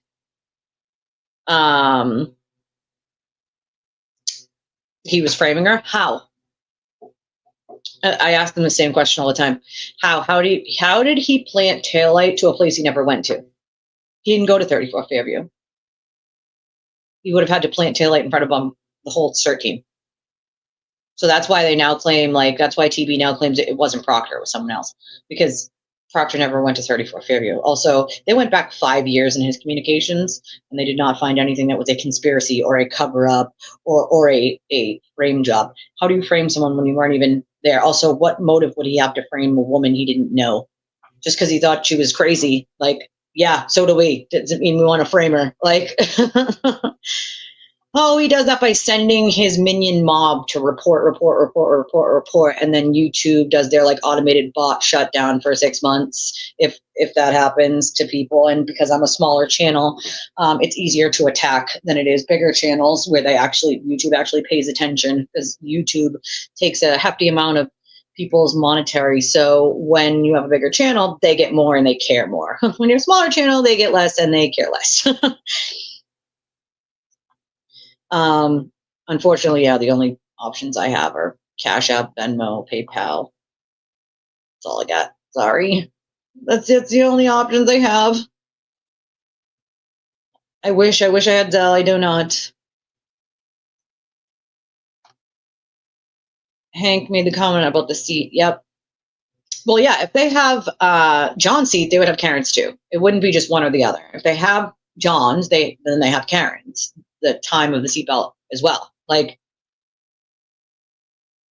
oh, that is so awesome to hear, DJ. I'm going to have to go. Can you send me the link to that by any chance on one of my social media channels? I would love that. Like, yep, I am so ready to hear Hank talk about this data. It's not even funny. Like, yeah, random dog. Like, and, yeah, Jackson and Yeti aren't going to be able to sit there and blame poor Colin. Like, well, that's the thing. The Commonwealth would refute it. Yeah, we don't have that button. We just don't have that button right now. We're still waiting on YouTube for the monetization for that button, unfortunately. No, they haven't said a thing about the card data. Want to know why? Because they know it's really bad for them. They know it's really bad. What are they going to do? You can't argue the indefensible. You're going to argue that the card data was altered, because that's the only thing they can do at this point, is keep going with the conspiracy and say at some point the card data was altered, which they know can't be true because their expert is the one who did the first chip on, chip off, and the second chip on, chip off, their expert was allowed to go and watch it happen. So they cannot say it was altered, changed, or anything like that. Like, everybody has to remember too, and I think people forget that in Massachusetts, let's remember, and I don't expect everybody to know this because it's different in every state, and also if you don't know the law or have that sort of passion that I have had for the law and studying it for as long as I have, it's not something you would normally know. But murder too in Massachusetts does not require intent. They don't have to prove that she intended to do it. They only need to prove that she DUI'd in the snow at night and backed up at a speed. Just DUIing at night would be like reckless. So basically it just has to show that she did something that could have caused, that a reasonable person would have known could have caused bodily harm or death. And DUIing at night in the snow, definitely something that could cause, bodily harm or death. So you don't have to have intent to get somebody on murder too in Massachusetts under the seat realm. So it's, you know what I mean? That's how it's gonna work for them, because she's appropriately charged because they don't need the intent. Like, it is. They have leaked nada. They leak everything from everything. Like, yeah, 38 steps. And even then, the car was registering up and downstairs, upstairs technically, while they were still in the car. That's the other thing people point out over on FKR, not even realizing the times. Oh, how could he walk up and downstairs? He wasn't. And FYI, the timestamp for when he would be going up those stairs was while he was still in the car with Karen before they ever arrived outside of Fairview. So how would he be going upstairs in the Albert home when he wasn't even there yet? But people just repeat that because they've been told that. So they repeat it. They go, what about the stairs? I mean, the stairs that he would have walked up before he ever arrived there? Because we have the times. We know he wasn't there yet. You know what I mean? Oh, thank you, DJ. I appreciate you, my friend. Yeah, 12:32 and 16 seconds.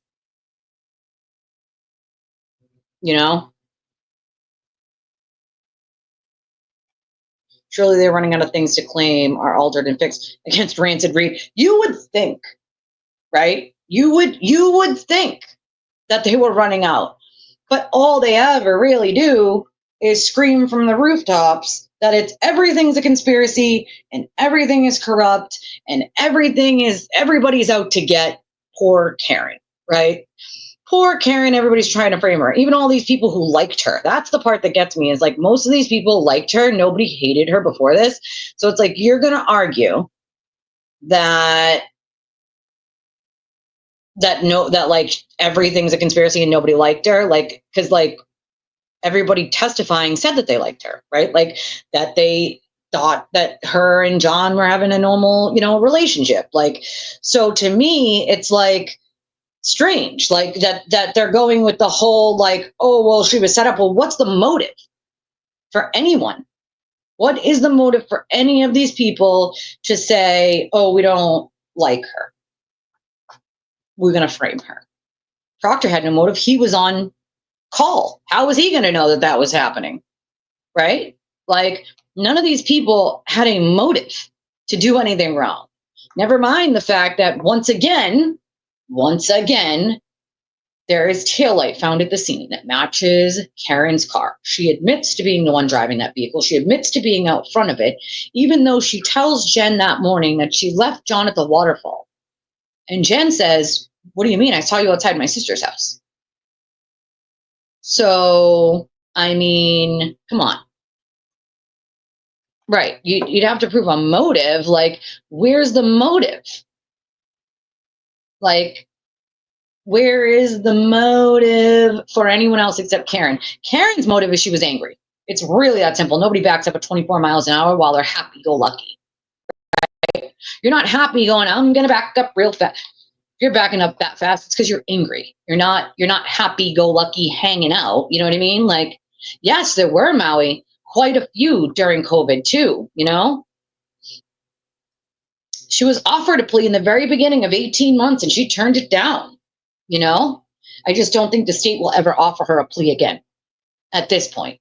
At this point in time, she has ruined so many lives and hurt so many innocent people. I don't think they ever would give her a deal, ever again.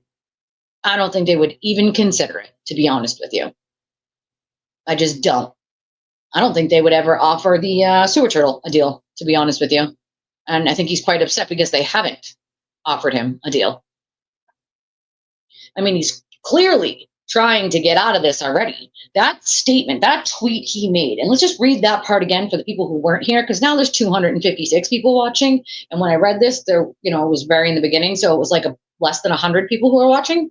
But this is, y'all, this is the tweet that he made. Okay. And if this doesn't tell you where his mind is at, I don't really know what does. But here's the tweet. Okay. Karen Read is a potential witness in her own murder trial. No, she's not. There's no such thing as a potential witness in your own murder trial. You either get on the stand for yourself or you don't. You're not a potential witness for yourself. She is being directly contacted on Twitter by an agent of the Commonwealth. Once again, there's no such thing as an agent of the Commonwealth. The Commonwealth is its own agent. Nobody else can be an agent of the Commonwealth, you absolute idiot. Said, and a personal friend of Jennifer McCabe, who is telling Karen to just come out and say it and confess. Karen Reed's position as of now. So her position as of now, who says this? Karen's position as of now is that she didn't kill John O'Keefe. Why would her position ever change if it was true, right? And she was so innocent. Why would her position be as of now? Why wouldn't it just be her? Karen didn't kill John. He's not saying that anymore. He's not saying Karen is factually innocent and didn't kill John. Karen's position as of now. And why is he saying as of now? Because lately Karen's done a lot of interviews that damage herself and her credibility and her story, and he knows it. And he knows it. He is dry snitching on himself, folks, dry snitching. So the rest of it goes on to say most ridiculous thing I've ever heard in my life, which is basically that this person is trying to cause her emotional harm, is attempting to get her to change her testimony. This person, she doesn't have testimony. She doesn't have to get on the stand, and everybody knows she's not getting on the stand, right? Yeah, he's talking about Kate. Of course he is. Like, but Kate saying Karen tell the truth is not witness intimidation, you idiot. She's not a witness. She's a defendant, number one. Number two, doesn't have testimony. Everybody knows she's not getting on the stand to testify on her own behalf. So nobody's trying to change her testimony. She's also the accused. People are allowed to say to the accused, we know you're a liar, tell the truth. Like, not the same as witness intimidation there, bud. Not by a long shot. Like, so of course, the idiot that he is, not clearly knowing how the laws work and how they fucking apply, says this ridiculous thing, clearly without checking with any attorney that actually has a brain cell in their brain, saying basically that because she's charged with a witness intimidation, a false one, by the way, because of him. I'll throw that out there, a completely and utterly false charge. Karen Read needs to start filing police reports against people like this to document whether or not the witness intimidation statute will be applied equally. That would not apply here. That statute would not apply to a defendant. You fucking idiot. Like, number one.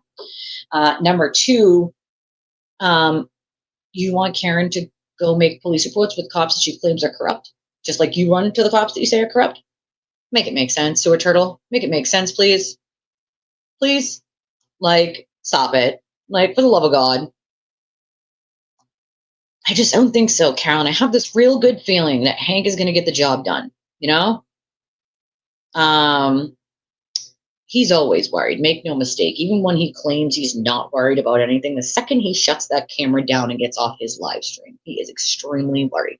He is looking out his windows. He is checking his rearview mirror when he's driving. He knows he is in a lot of trouble, and he knows he's not getting out of it.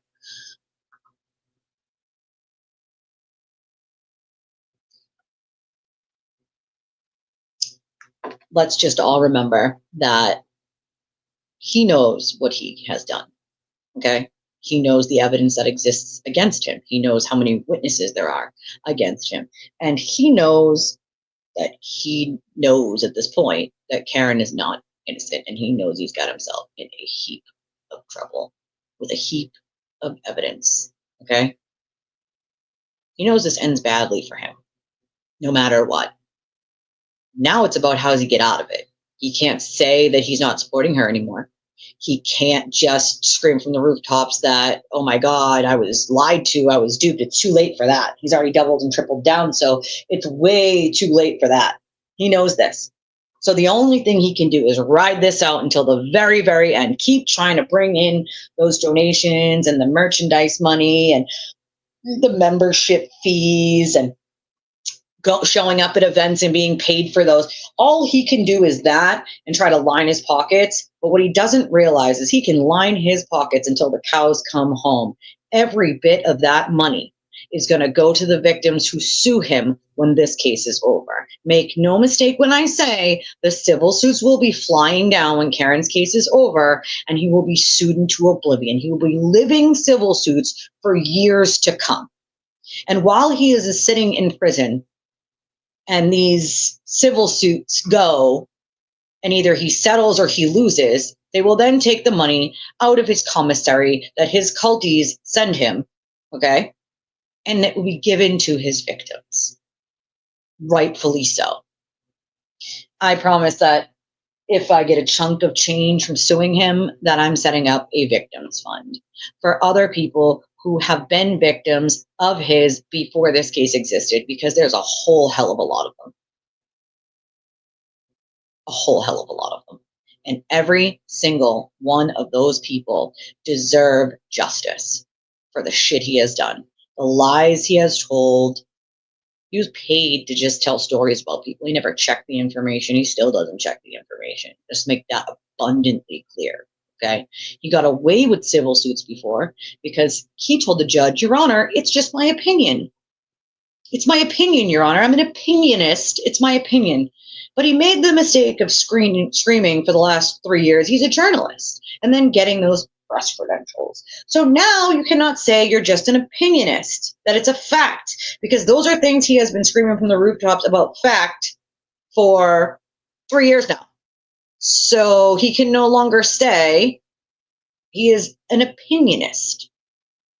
He's screwed. And every time he opens his mouth, every single time he opens his mouth, he screws himself a little more and a little more and a little more, shoots himself in the foot a little more and a little more and a little more. The same way that Karen Reed shoots herself in the foot the more she talks. So please, by all means, keep talking. Keep making your stupid blogs, okay? Please, for the love of God, do it. Because your statements don't match the things that you say. So please, I suggest everybody here learn their right to shut the fuck up, right? So if you ever get in a pickle, that you take your right to say nothing. These two clearly love the limelight so much they have not learned to just shut the hell up. And it's not going to help either one of them. And yes, I do think he's going to jail for an extremely long period of time, Jesse. And I think soon, not right this day and not right this month, but soon, real soon, that he's going to see some more consequences from his actions. I think he thinks because he's gotten away with quite a bit of crimes at this point that just nothing's ever going to happen. I think he's in for a rude fucking awakening. That's what I think. Because if I was the Commonwealth, I would be waiting to dump this shit on top of him after Karen's trial is over. That's what I would do. I'm pretty good with predictions, so I'm just saying. I think that prison cell is waiting for him in the near future. Oh God, I can't remember if it was 2 or 3, but we know the one in the garage, that's number 1. I think it was 2. I could be wrong, could be 3, but I can think of 2 off the top of my head. So that's another thing. They scream butt dials when it comes to everybody else, but they seem to forget that Karen made a few herself. He did. AJ did call him a blogger in court. So funny. He hates that. He also hates when you talk about his tiny arms. He's very self-conscious about his tiny arms. Very self-conscious. Doesn't like it. Does not like it, guys. All right? There is missing footage from Ring. Yes. We don't know the exact times that they're missing. But what we do know is they're missing the one where Karen comes back from Fairview. They're missing the one where her and Kerry and Jen come back and look at the back of her taillight.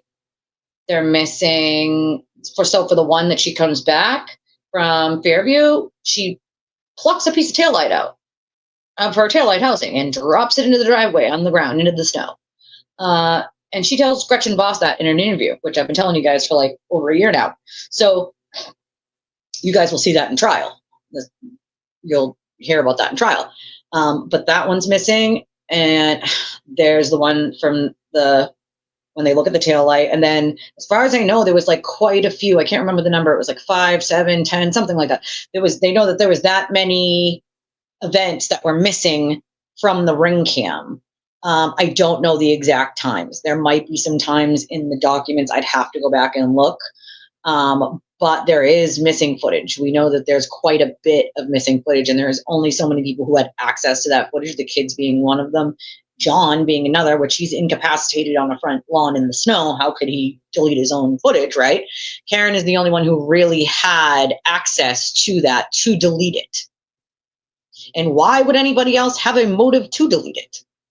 No one else would have, Yeah, they did sue a podcaster, like you can. I mean, that's the thing,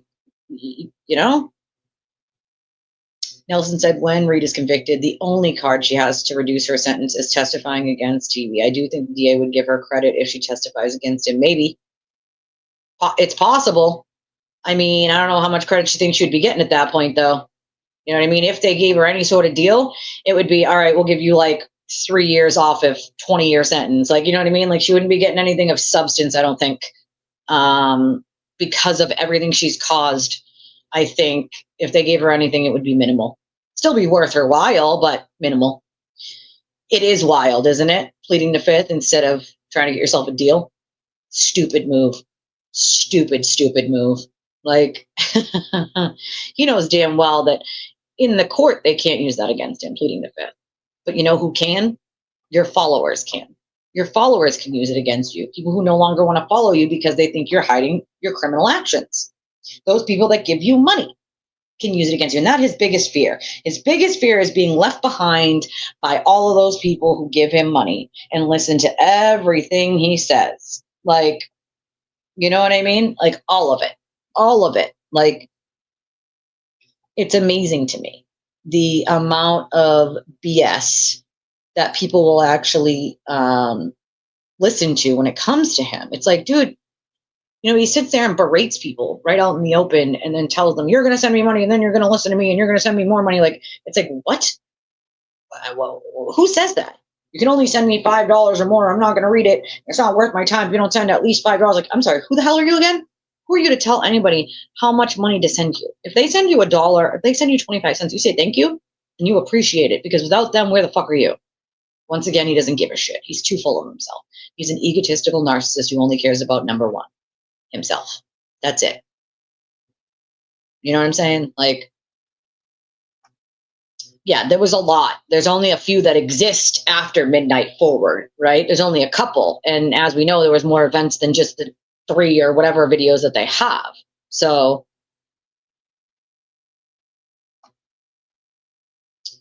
acts with the confidence that she knows who's on the jury, like last year. Well, that's the thing. If Hank gets any idea that she thinks that she likes a specific juror or something, Hank can strike them for no reason at all. So remember, the Commonwealth does have tools in their belt to fix issues like that if they think that someone's shady. They don't have to have a reason to use a strike. Hi, Daniel.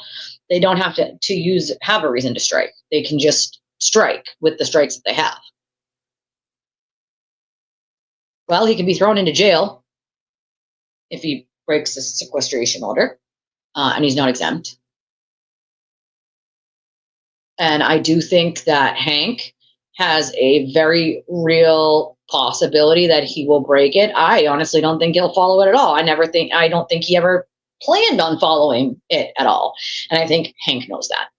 I think Hank is more than prepared to deal with him when it happens. Because it's not an if, let's get real. Even if he's just at home with no one else, he is not going to not watch it. It's just not going to happen. Will he get caught is the question. Will he get caught? You know? No, she doesn't bother to show up to any of them. What I find funny is they do these fundraisers for a woman who's not even paying her attorneys. Okay? Not even paying her attorneys. There are real people who need like real money for like real things, right? Like, you know, people who have funerals to go to, people I have to get, for instance, I have to go see a specialist for my daughter's scleroderma after Easter in Pennsylvania. I have no idea how I'm going to be able to afford that yet. But it's a necessity, the doctors say. So now that's another expense that I have to figure out where the F that money's coming from. So, I mean, there are real people with actual real expenses that like need to be paid for, that like are necessities, like that they can't afford. And she's over here like, hey, pay for my drinks at Smith and Walensky and my thousands of dollars I wear as outfits and my stay at the Seaport Hotel instead of one in Dedham closer to my trial, or I could just stay at my parents' house. Like, that makes no sense to me. None at all. Like, none at all. Sean was actually on. He's not dark. He's on. He went on the other day. I don't know what day. I couldn't tell you the day of the week, but he was on the other day.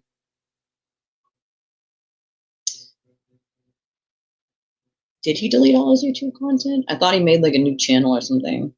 I know that he was, well, he definitely doesn't like Aiden. We all know that. That's definitely not a secret. We've known that one for quite some time. Quite some time, right? I think we got to have some faith. We have to have some faith in Hank. I think Hank is well prepared and ready to deal with the things that have been happening with this case, with these lawyers. I think he is fully ready to deal with Alan Jackson and deal with this whole shenanigan, to be honest. So, I mean, fingers crossed. All we can do is pray, but I do think that he is fully prepared to deal with this shit show, to be honest. And I do think that he knows every trick that they're going to try to pull out.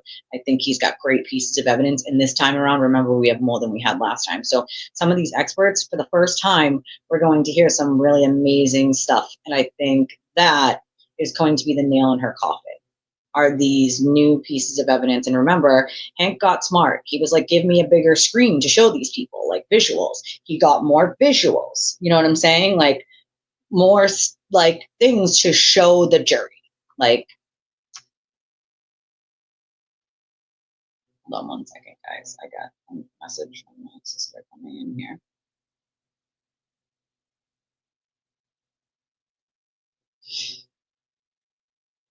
Hopefully she doesn't need a sitter today. I don't think so. It's Sunday. She's working Sunday.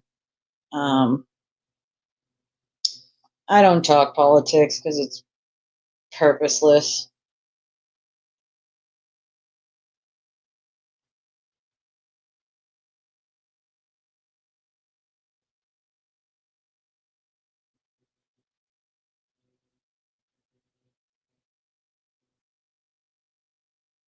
Everybody else has obviously their own opinions on all that, but I am not a politic channel, so I don't do politics. Yeah, there was a lawsuit against Fox, and they did have to admit that they did opinions. They had to admit that something, I forget what it was, something that they said was not true, and that it was an opinion and it wasn't a fact, and that they had to admit they were an entertainment network, not an actual news network. I remember that lawsuit. I followed that one to see like what the courts were going to decide. Like, were they opinionists? Were they a news channel? Were they allowed to stay a news channel? Or did they have to say they were just opinionists at that point? It was an interesting case to follow to see like what the courts were going to do with it. You know, one hair. So think about it this way. People are like, oh, how could it? How could only one hair have survived? Blah blah blah blah. How if it went through the snow and it was on a tow truck? And this is how I explain it to people. Okay, it's not super hard if you understand it this way. Especially if you're a woman, right? You're a woman and you're washing your hair in the shower, right? And you're running your fingers through your hair and you're scrubbing. And if you have long hair like me, like you might have hair that's falling out, right? So you grab it and you grab it. And so what I do is I grab it and I put it to the side so that I can throw it away or flush it when I'm done, okay? Not everybody does that. Some people will just stick it to the wall until they're done. Now, if you stick one hair to the wall of your shower and it just stays there, guess what? If you leave it there, if you forgot to take it out, the kids are bothering you right as soon as you get out, or they need to get in the bathroom and you forget, it'll stay there even after it's dry. It won't just fall when it's dry. It will literally stay there, stuck like suction, because when you had it on there, the water and that sucked it to that. So that's literally what happened. The water and the ice froze it there. So that's why the one hair survived. It was like suctioned to it, basically. Like, that's why it was just one hair.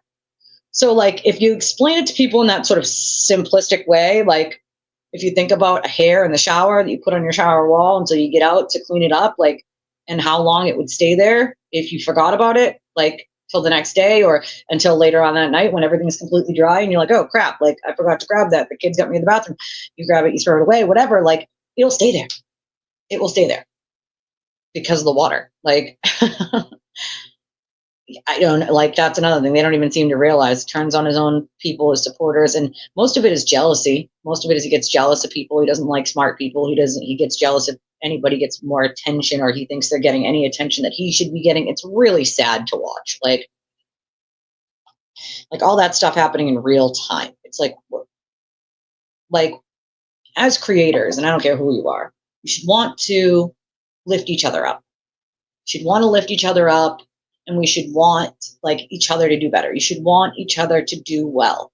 Like, we should be encouraging each other to do better and do well and help one another. We shouldn't be bashing each other down and kicking each other off the stairs. Like, you should be putting a hand out and helping people up. I just don't get it. It's a lot harder for smaller creators than ones that are bigger.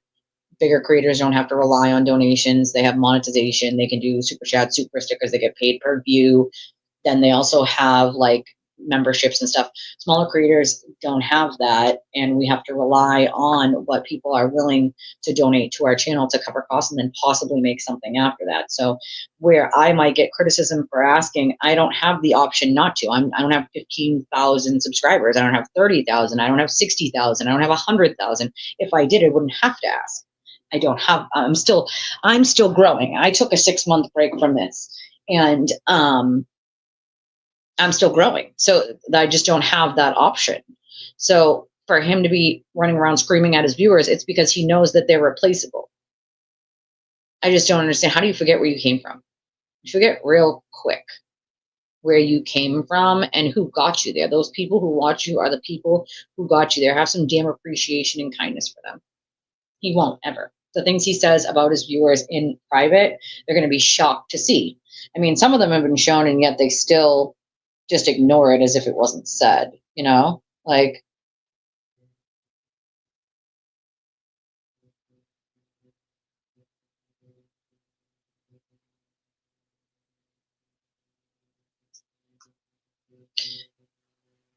yeah, how tough and brave. Yeah, it's complete opposite. Like, well, have Hank put me on the stand. Have Hank, I'm going to eviscerate Hank. Hank, put me on the stand. Hank, put me on the stand. And then you say you're going to plead the fifth. That's definitely you saying, Hank, put me on the stand. so ridiculous. Like, so ridiculous. Like, yeah, clearly his attorneys didn't tell him that he can be charged with a crime in the United States that he committed in the UK. That can actually happen and is a real thing. If you commit a crime in the UK as an American citizen and come back here, you can be charged in the United States. Maybe he wants to re-talk to his lawyer about that. Like, I know, right? But, oh man, but. Fat chance in hell, dude wasn't nice, has never been nice a day in his life. Couldn't pay him to be fake nice, bro. I promise. Like,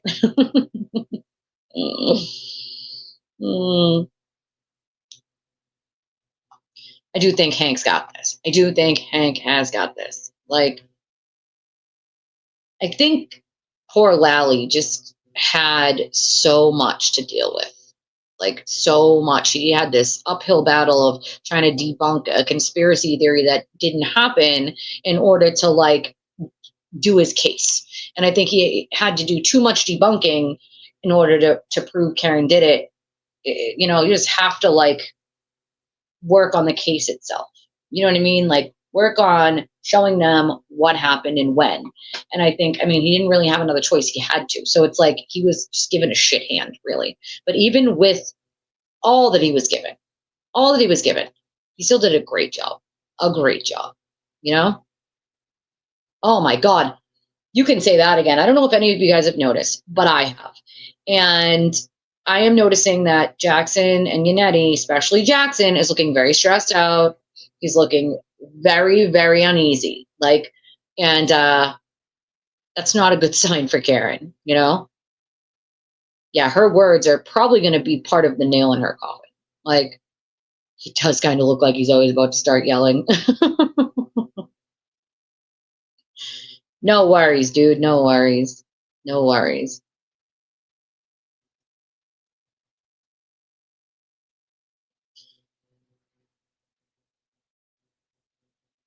Yep, rain.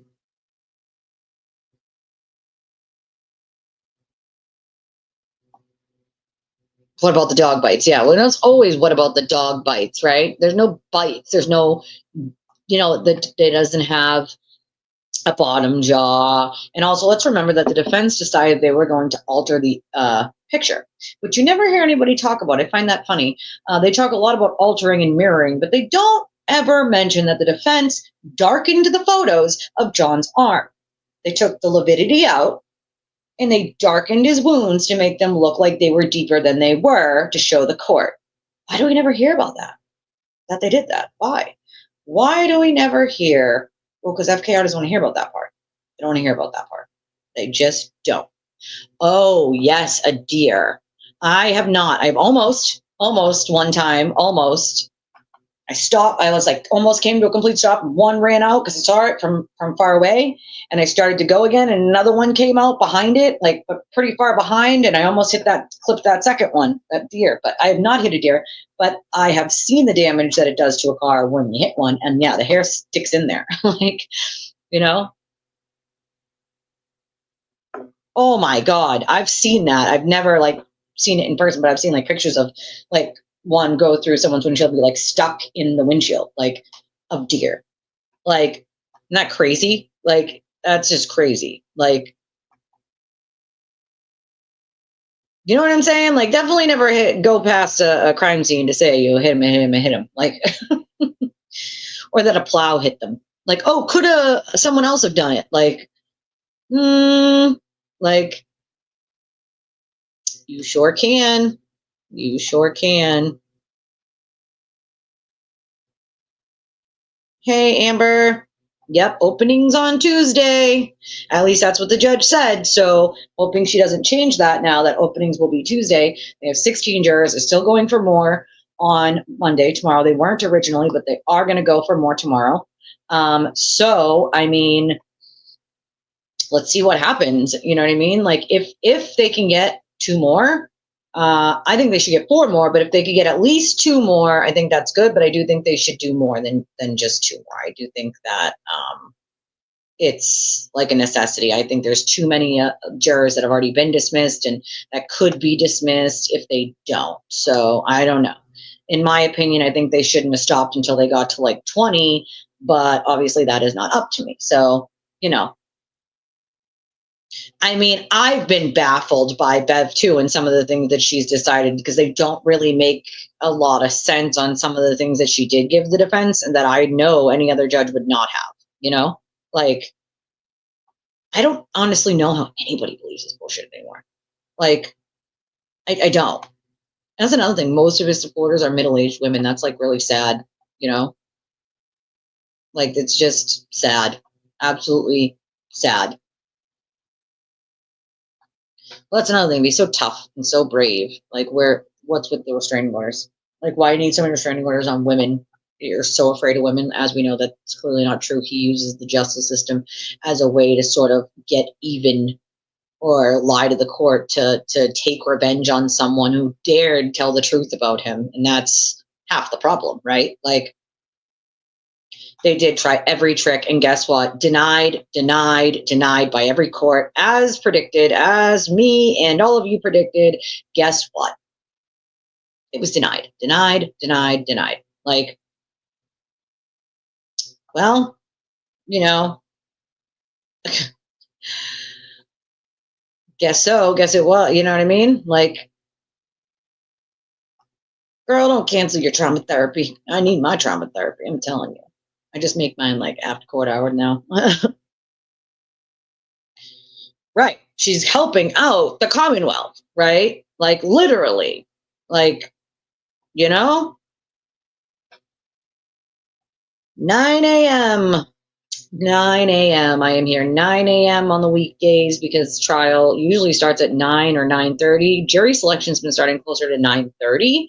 But trial usually starts closer to 9, you know, maybe a little after, at least it did last time. Usually that's around the time that it starts. So I usually start about 9, and we'll go till 4, till it's over. I usually try to stay on a little bit after. I think I'm going to slim down the amount of time that I did last time, though, because last time I would stay on for like at least an hour after.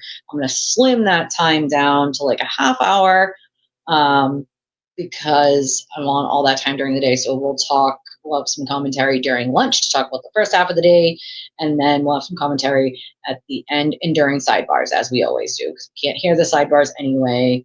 So usually during sidebars, we'll have some commentary about what's going on, what could be going on, something we just heard, whatever. So that's the plan for now. Obviously, if anything changes, you guys will be the first to know. But that's what I'm planning on now. I'm just going to eat my lunch. I'm going to shut my camera off and eat my lunch while testimony is happening so that I can watch and eat at the same time, so that I don't have to worry about shutting down for lunch and coming back. Because if I shut down for lunch for that hour, you don't get the commentary. And so it's like hard to get everything of the commentary about everything that happened all at the end of the show. So that's how think I'm going to do it. And then if we need to adjust, we'll adjust, you know. The only thing that needs adjusting is my butt. I'm telling you. This chair. I mean, I love a chair. It's comfortable, but like my legs and my hips, you know, it beats the friggin' hell out of me, Anna. Like, yeah, no, yeah, exactly. Not in a good way, not in a cheery way at all. Like, his face is beat red. He looks angry. Like, he looks stressed the hell out. Like, oh, you're totally welcome. I don't think it really does any good to talk at you all, you know? Like, I engage with what you guys want to talk about, and I try my best to engage with most of things that you guys are all saying in chat, because I think that a lot of you bring up really valid points, really intelligent things that you observe, things you pick up on that maybe I don't, or something someone picks up on that everybody else didn't. Like, I think it's really important as a creator to engage in your chat a lot, because you as a person, you know, I can do this case until the cows come home. I've been covering it since almost the beginning of it and followed it every single step of the way, but there always might be something that someone else catches that I don't, right? Like, and we deserve to hear what other people think. We deserve to hear what the people who are watching us want to talk about, right? Or a point they may want to make. And I pride myself in making sure that like I highlight mostly everyone's comments and that I talk about them, because I don't want people to feel like they have to donate to watch my channel. They don't. They know they don't. Like, you don't have, and I don't want them to feel like they need to ask a question numerous times or donate to get it read. I feel like that's a slimy tactic. I feel like it's a sketchy tactic. So I choose, and I know I lose out by doing it. I lose out on money by doing it, that I refuse to use those sort of slimy tactics of ignoring people until they donate, until I read their question. I don't want to, I think it's sneaky. I just think it's sneaky. If people want to donate, they will. If they don't, they don't. I get some heat for asking, but I have to. I don't have monetization because of FKR right now, so I don't have a choice. And I'm a very small channel. I don't have 15,000 subscribers where I can rely on subscriber memberships. I don't have any of that. This is the only way, is by asking, is the only way that I can cover costs and maybe make anything on top of that. But I also do it my way, where I think engaging with my audience is important. What they have to say is just as important as to what I have to say. And sometimes you guys might catch something that I don't, that everybody else wants to hear about. So I appreciate the fact that we're better together than we are separate, right? Like, we're better as a community, like, together than we are separate. It just makes more sense to me. And I understand why other creators do things the way they do. And I don't want to, like, I'm not trying to down any other creator for the way that they do it. My personal boundaries are, I will not ignore comments to get revenue. Like, I'm not going to have someone asking something over and over and over, and I'm only highlighting comments of people who donate. Like, that's just not how I do things here. And it will never be how I do things here. I feel like it's sneaky and it's slimy. And, that's just not how I operate my channel. Like, I operate my channel the way that I operate my channel. And I guess a lot of people don't realize what goes into streaming. You know, there's a lot that goes into it. There's a lot of costs to make this happen, you know? And so for me, it's like, for the people that do criticize, they have no idea what goes into this. Like, the things that you have to pay for. I have to hold licenses that I have to pay for in order to play my intro and outro. Like, I have to pay for those monthly. Like, I have to pay for the thing that makes my thumbnails, because I have to make different ones, or YouTube will stop your content for duplicates. Like, there is so many rules you have to follow, and there's so many, like, you have to pay for the streaming thing that I'm using, StreamYard. Like, there are costs associated with what you're doing that have to be covered first. And I don't think people realize how many of them exist. And I'm only a channel of 2,000 subscribers. I'm not a channel of 10,000 or 20,000 or 60,000 or 100,000. One day we'll get there. But right now we don't. We're not. We're too small. And so you gotta, that's another thing. It's gone up since the beginning of this like a lot, you know? So for me, I do the best that I can to engage with my audience and make sure that they know that I see them and that what they have to say is important. Okay? What they have to say is just as important as what I have to say, and their things that they're seeing that I might not have caught on to, other people might want to know about. So for me, like, that's the way I run my show. So when I get criticism about it, I kind of just ignore it. I'll explain it to someone, but if they don't get it, then I don't know what to tell them. Like, I do my best with what I have. If I was a rich person, I wouldn't care. I am not. If I hit the lottery, then we'll be good. And I would give out cars and checks like Oprah. You get one, and you get one, and you get one. But I haven't hit the lottery, and I can't do that. If I did, then everybody would benefit. But I don't have that ability, unfortunately. I wish that I did. A reverse OJ. I'm dead. I can't. I give up. And this also, because you guys make me laugh. You guys are like family at this point. Like, the community we have built is so amazing. You guys are so amazing. You're so smart and funny. And no matter what, you could always make me smile. No matter what. No matter what a shitty day I'm having, like, I could always come here and one of you guys will make me smile. Like, or I could go to my Discord and there's a funny meme or something funny about this case someone wrote. I love that about this. I absolutely love that. Like, and deny she will. Do it, Karen. Pull an OJ Chase. Can you imagine? A reverse OJ. I can't. I'm so dead right now. That's funny. So funny. Mr. Ryan said the funniest is CPU Tom, the camera guy, is a retired police officer on disability. Look how he acts. The funniest was when they didn't get the invite for the golf course. They all turned on him. Of course. Of course. I would watch that, Chase. I'm not going to lie. I would watch it. I would totally watch it. They turn on each other all the time. It's just gross. Like, dude, they don't even know how to work together. Like, 70-30? I can't wait for them civil suits either, Anna. Me either. I can't wait. TV getting sequestered for the trial. There's a chance Judge Cannoni gives him a waiver. I mean, there's a chance, but I just don't see that happening. Like, I don't think it'll, I just don't think so. I don't think she will. Like, Tom was saying he was too disabled to do anything, yet he was able to be at every gathering, fundraiser, recording back, walking up and down the sidewalk, so the pink coat went after him. Of course they did. Of course they, it's amazing to me. Like, there's like no words for it, for what happens over there. Like, it literally is another universe. Like, let's hope not, because I don't think it'll work. It honestly doesn't work for the defense one way or another. They want to distance themselves from him, but also not distance themselves from him. So, you know, you never know. Like,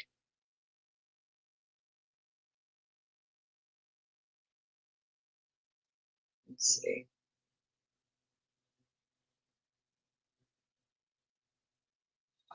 Well, is that what he was getting a year? 48,000? Damn. No. Well, that's because technically the case didn't start yet. I thought he wouldn't be allowed either in jury selection, but they allowed him. But I do know that once they're, like, once they're sworn in, that he won't be allowed. 3,400 a month. I wish. I wish.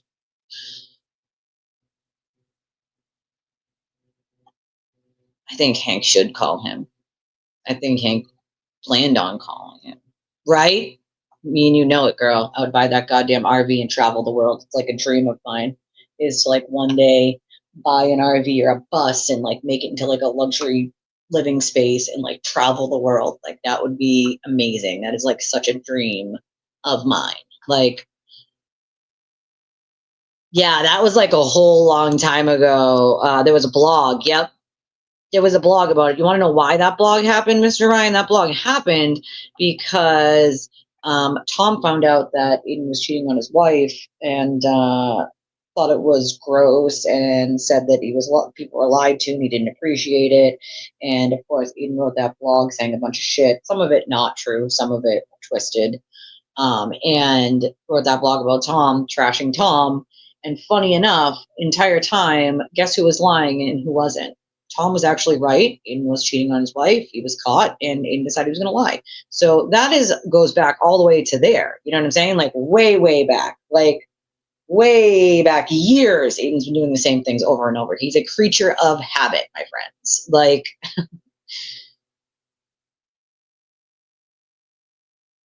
oh, for the love of God. That's hilarious. Like, oh my God, imagine Chloe with her head out the back seat and just Karen in reverse. There could be a whole AI song on that. I'm just saying. Like, well, that's the other problem, is there's so many lawyers afraid to take cases against him because they don't want their family harassed into oblivion either. And I think that's shameful. Don't get into this business if you're going to be afraid. It's your job. Fuck up. Like, yeah, he was a reserve cop in Whitman. Yeah, let's hope that she makes it, like, tones down the circus. Let's just hope, you know? Let's just hope. Like, I mean, it depends. It depends on what the judge decides. You can make him do it voir dire and see if there's questions that he does have to answer on the stand that he can't plead the fifth to. or not. So that's like all up to the judge. We'll find out though. That's for damn sure. Like, my beef with him is that he knows Aiden's a liar. He knows firsthand Aiden's a liar. And yet he still goes with it as if he's not, as if he's, you know, God's best creation when he knows he's a bold-faced liar. Maybe, maybe not. They could just assume that he wasn't interested anymore and moved on. I mean, if they don't know anything about him, not everybody knows who he is. Most people have no idea who he even is. They're like, who? Never heard of him. Like, so a lot more people don't know who he is than know who he is, funny enough. I don't think the jury, if they weren't following the case, really would care or know whether he was there or not there, you know? Like, the public is allowed, they know the public is allowed to sit in on trials, so. And also, he sits where the journalists are, so, you know what I mean? There's a pool. They know that. They know that there's a pool that gets picked, so they can just assume he wasn't in the rotation. You know what I mean? Like, yeah, the fact list, yeah. Yeah, that was creepy and weird. Caitlin's unborn children, like what is happening there? That is just fucking weird. Like, they could give him limited immunity. I doubt he takes it, and I doubt it's offered, to be honest. I just don't see that happening. I think they won't give him shit, to be honest. And I don't think he would take it even if it was offered, because he knows, again, that would be the end of the grift for him. Like, it is kind of like a soap opera. It is, literally is. My mom used to like those back in the day. Never could I watch them, to be honest. Not something I could watch.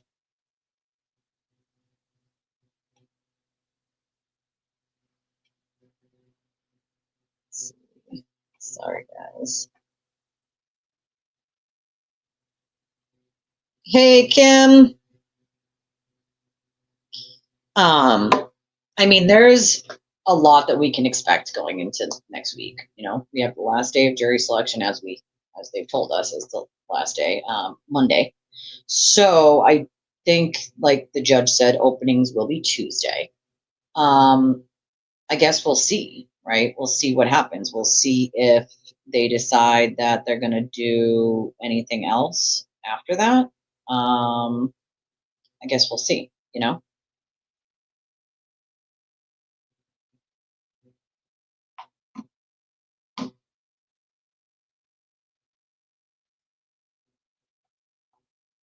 But I do think that openings are going to be quite interesting. I think opening statements are going to be, you guys are going to want to really pay attention to what Hank says, because you have to remember, openings is where Hank is going to explain to the jury, like, things he's going to show them and why.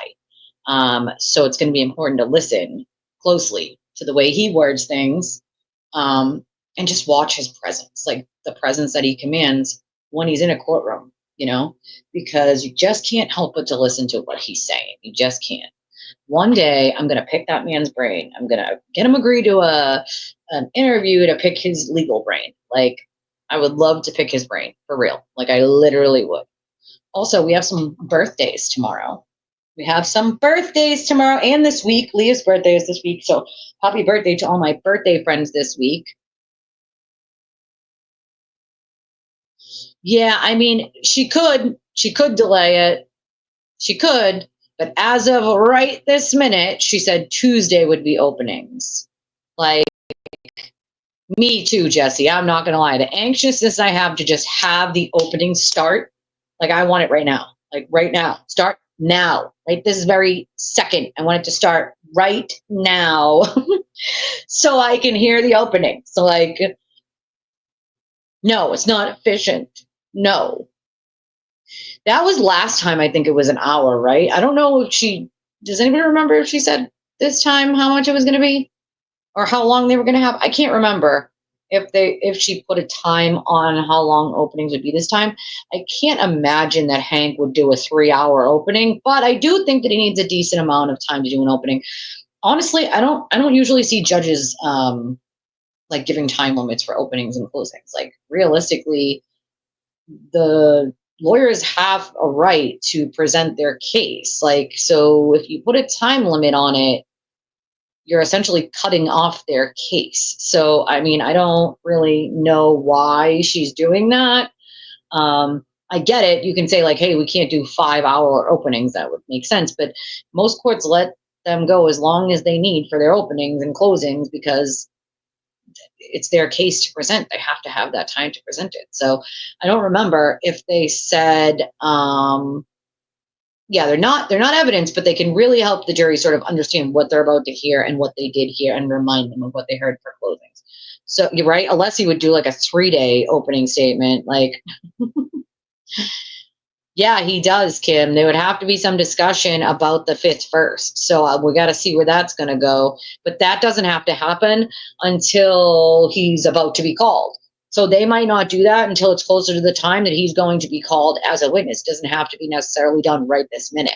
So I don't know whether we'll see it Monday, Tuesday, or whether we don't see it until closer to when the actual time is that he would be called. I don't know. We'll have to wait and see. I'm not really sure. Yeah, I would also prefer a delay if they could verify every single one of those jurors are not FKR and that they're just regular jurors. Like, yeah, three half days. I'm so sick. She better not with those half days. She only said there was going to be a few, but she better freaking not with those half days because those are just ridiculousness. Like, but yeah, he would be doing like 3-day opening statement, still talking in his sleep and everything. Like, I can't. I'm gonna have to get like my caffeine ready for when he starts talking. Like, yeah, I don't think jurors would love him. I'm not gonna lie. Like, I do think they'd be like, all right, guy, like tuning. I literally find myself just tuning him out. I can listen to Alan Jackson, no problem. I can listen to United, no problem, without tuning out. Like even Elizabeth Little, and she's a little hard because like her voice crackles and you can tell she's nervous and like. But him, I find myself just like starting to tune out and I'm like, nope, bring it back. You got to listen to what he's saying. Like you have to listen. And like, I find myself just like completely tuning out what he's saying. And it's almost like a cartoon, like Snoopy, where it's like, wah, wah, wah, wah, wah, wah, wah, wah. Like, that's all you're hearing. Like I mean, they could treat him as a hostile witness. I mean, he would be a hostile witness. Like,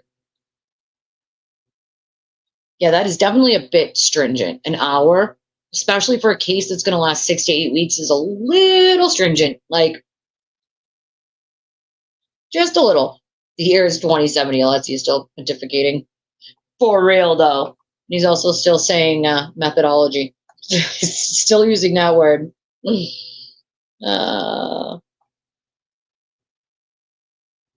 Oh, how long were those ones, Casey? I'm dying to know. I didn't watch that one. How long were those openings and closings? Were they like whole days? Is that what we're talking about? Like whole days? An hour definitely would not be sufficient.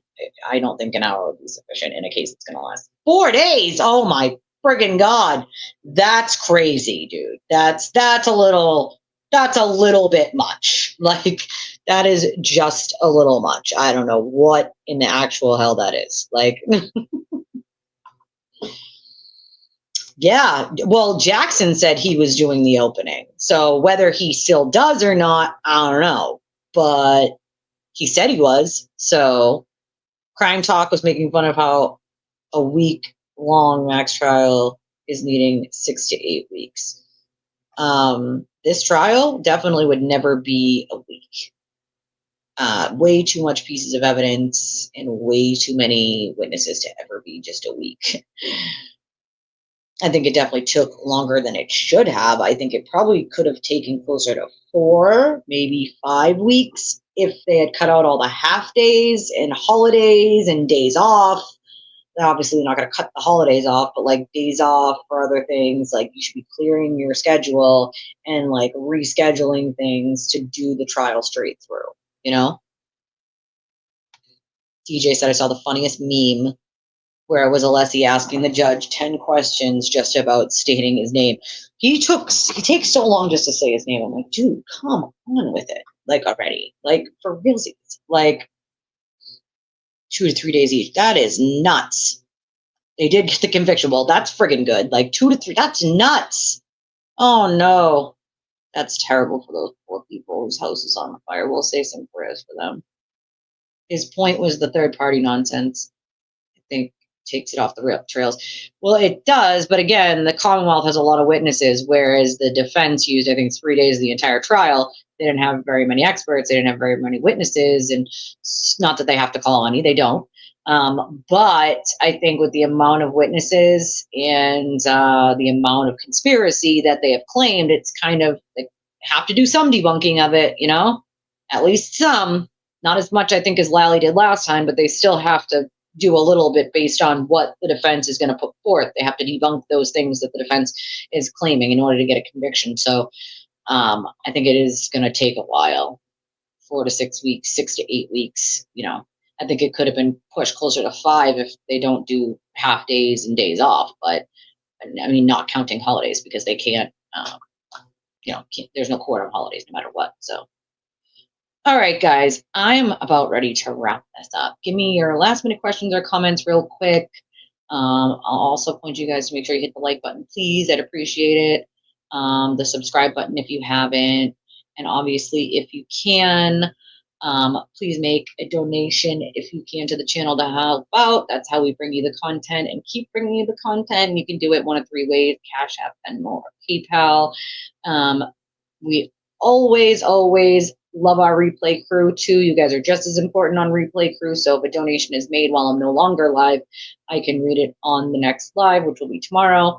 And also, if I get one that needs to be anonymous, I just read it as anonymous. So I do expect a lot of objections as well, Amber, from Hank. I expect a lot more than what we saw from Lally. Why doesn't she take the stand, in my opinion? Because she will literally put the nail in her coffin. She can't tell the truth, and all of her stuff is ever changing. So I think it would never be in her best interest to get on that stand, because she'd have to lie. And her answers to the questions on the fly, especially with someone doing cross like Hank Brennan, she would destroy her own credibility even further than it's already been destroyed with all the statements she's already made. So that's why I think she will never get up there, you know? Why doesn't the cult pick up on the fact that every single defense witness has something shady involved? That's a good question. I think that they just ignore it. They ignore a lot of it on purpose. You know what I mean? Yeah, guilty people should probably never take the stand. You're right about that, Anna. They're just going to destroy their own credibility. And she's already spoken so much, like, that she's already screwing herself, you know? Maybe. Yeah, maybe. Some dill pickles, pickle chips, you know?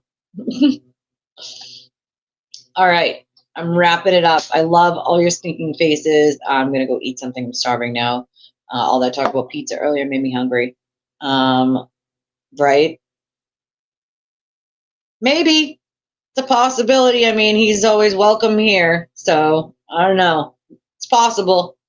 But I love your stinking faces, and I will see you guys tomorrow. Put your, hats on and get ready for this really long trial.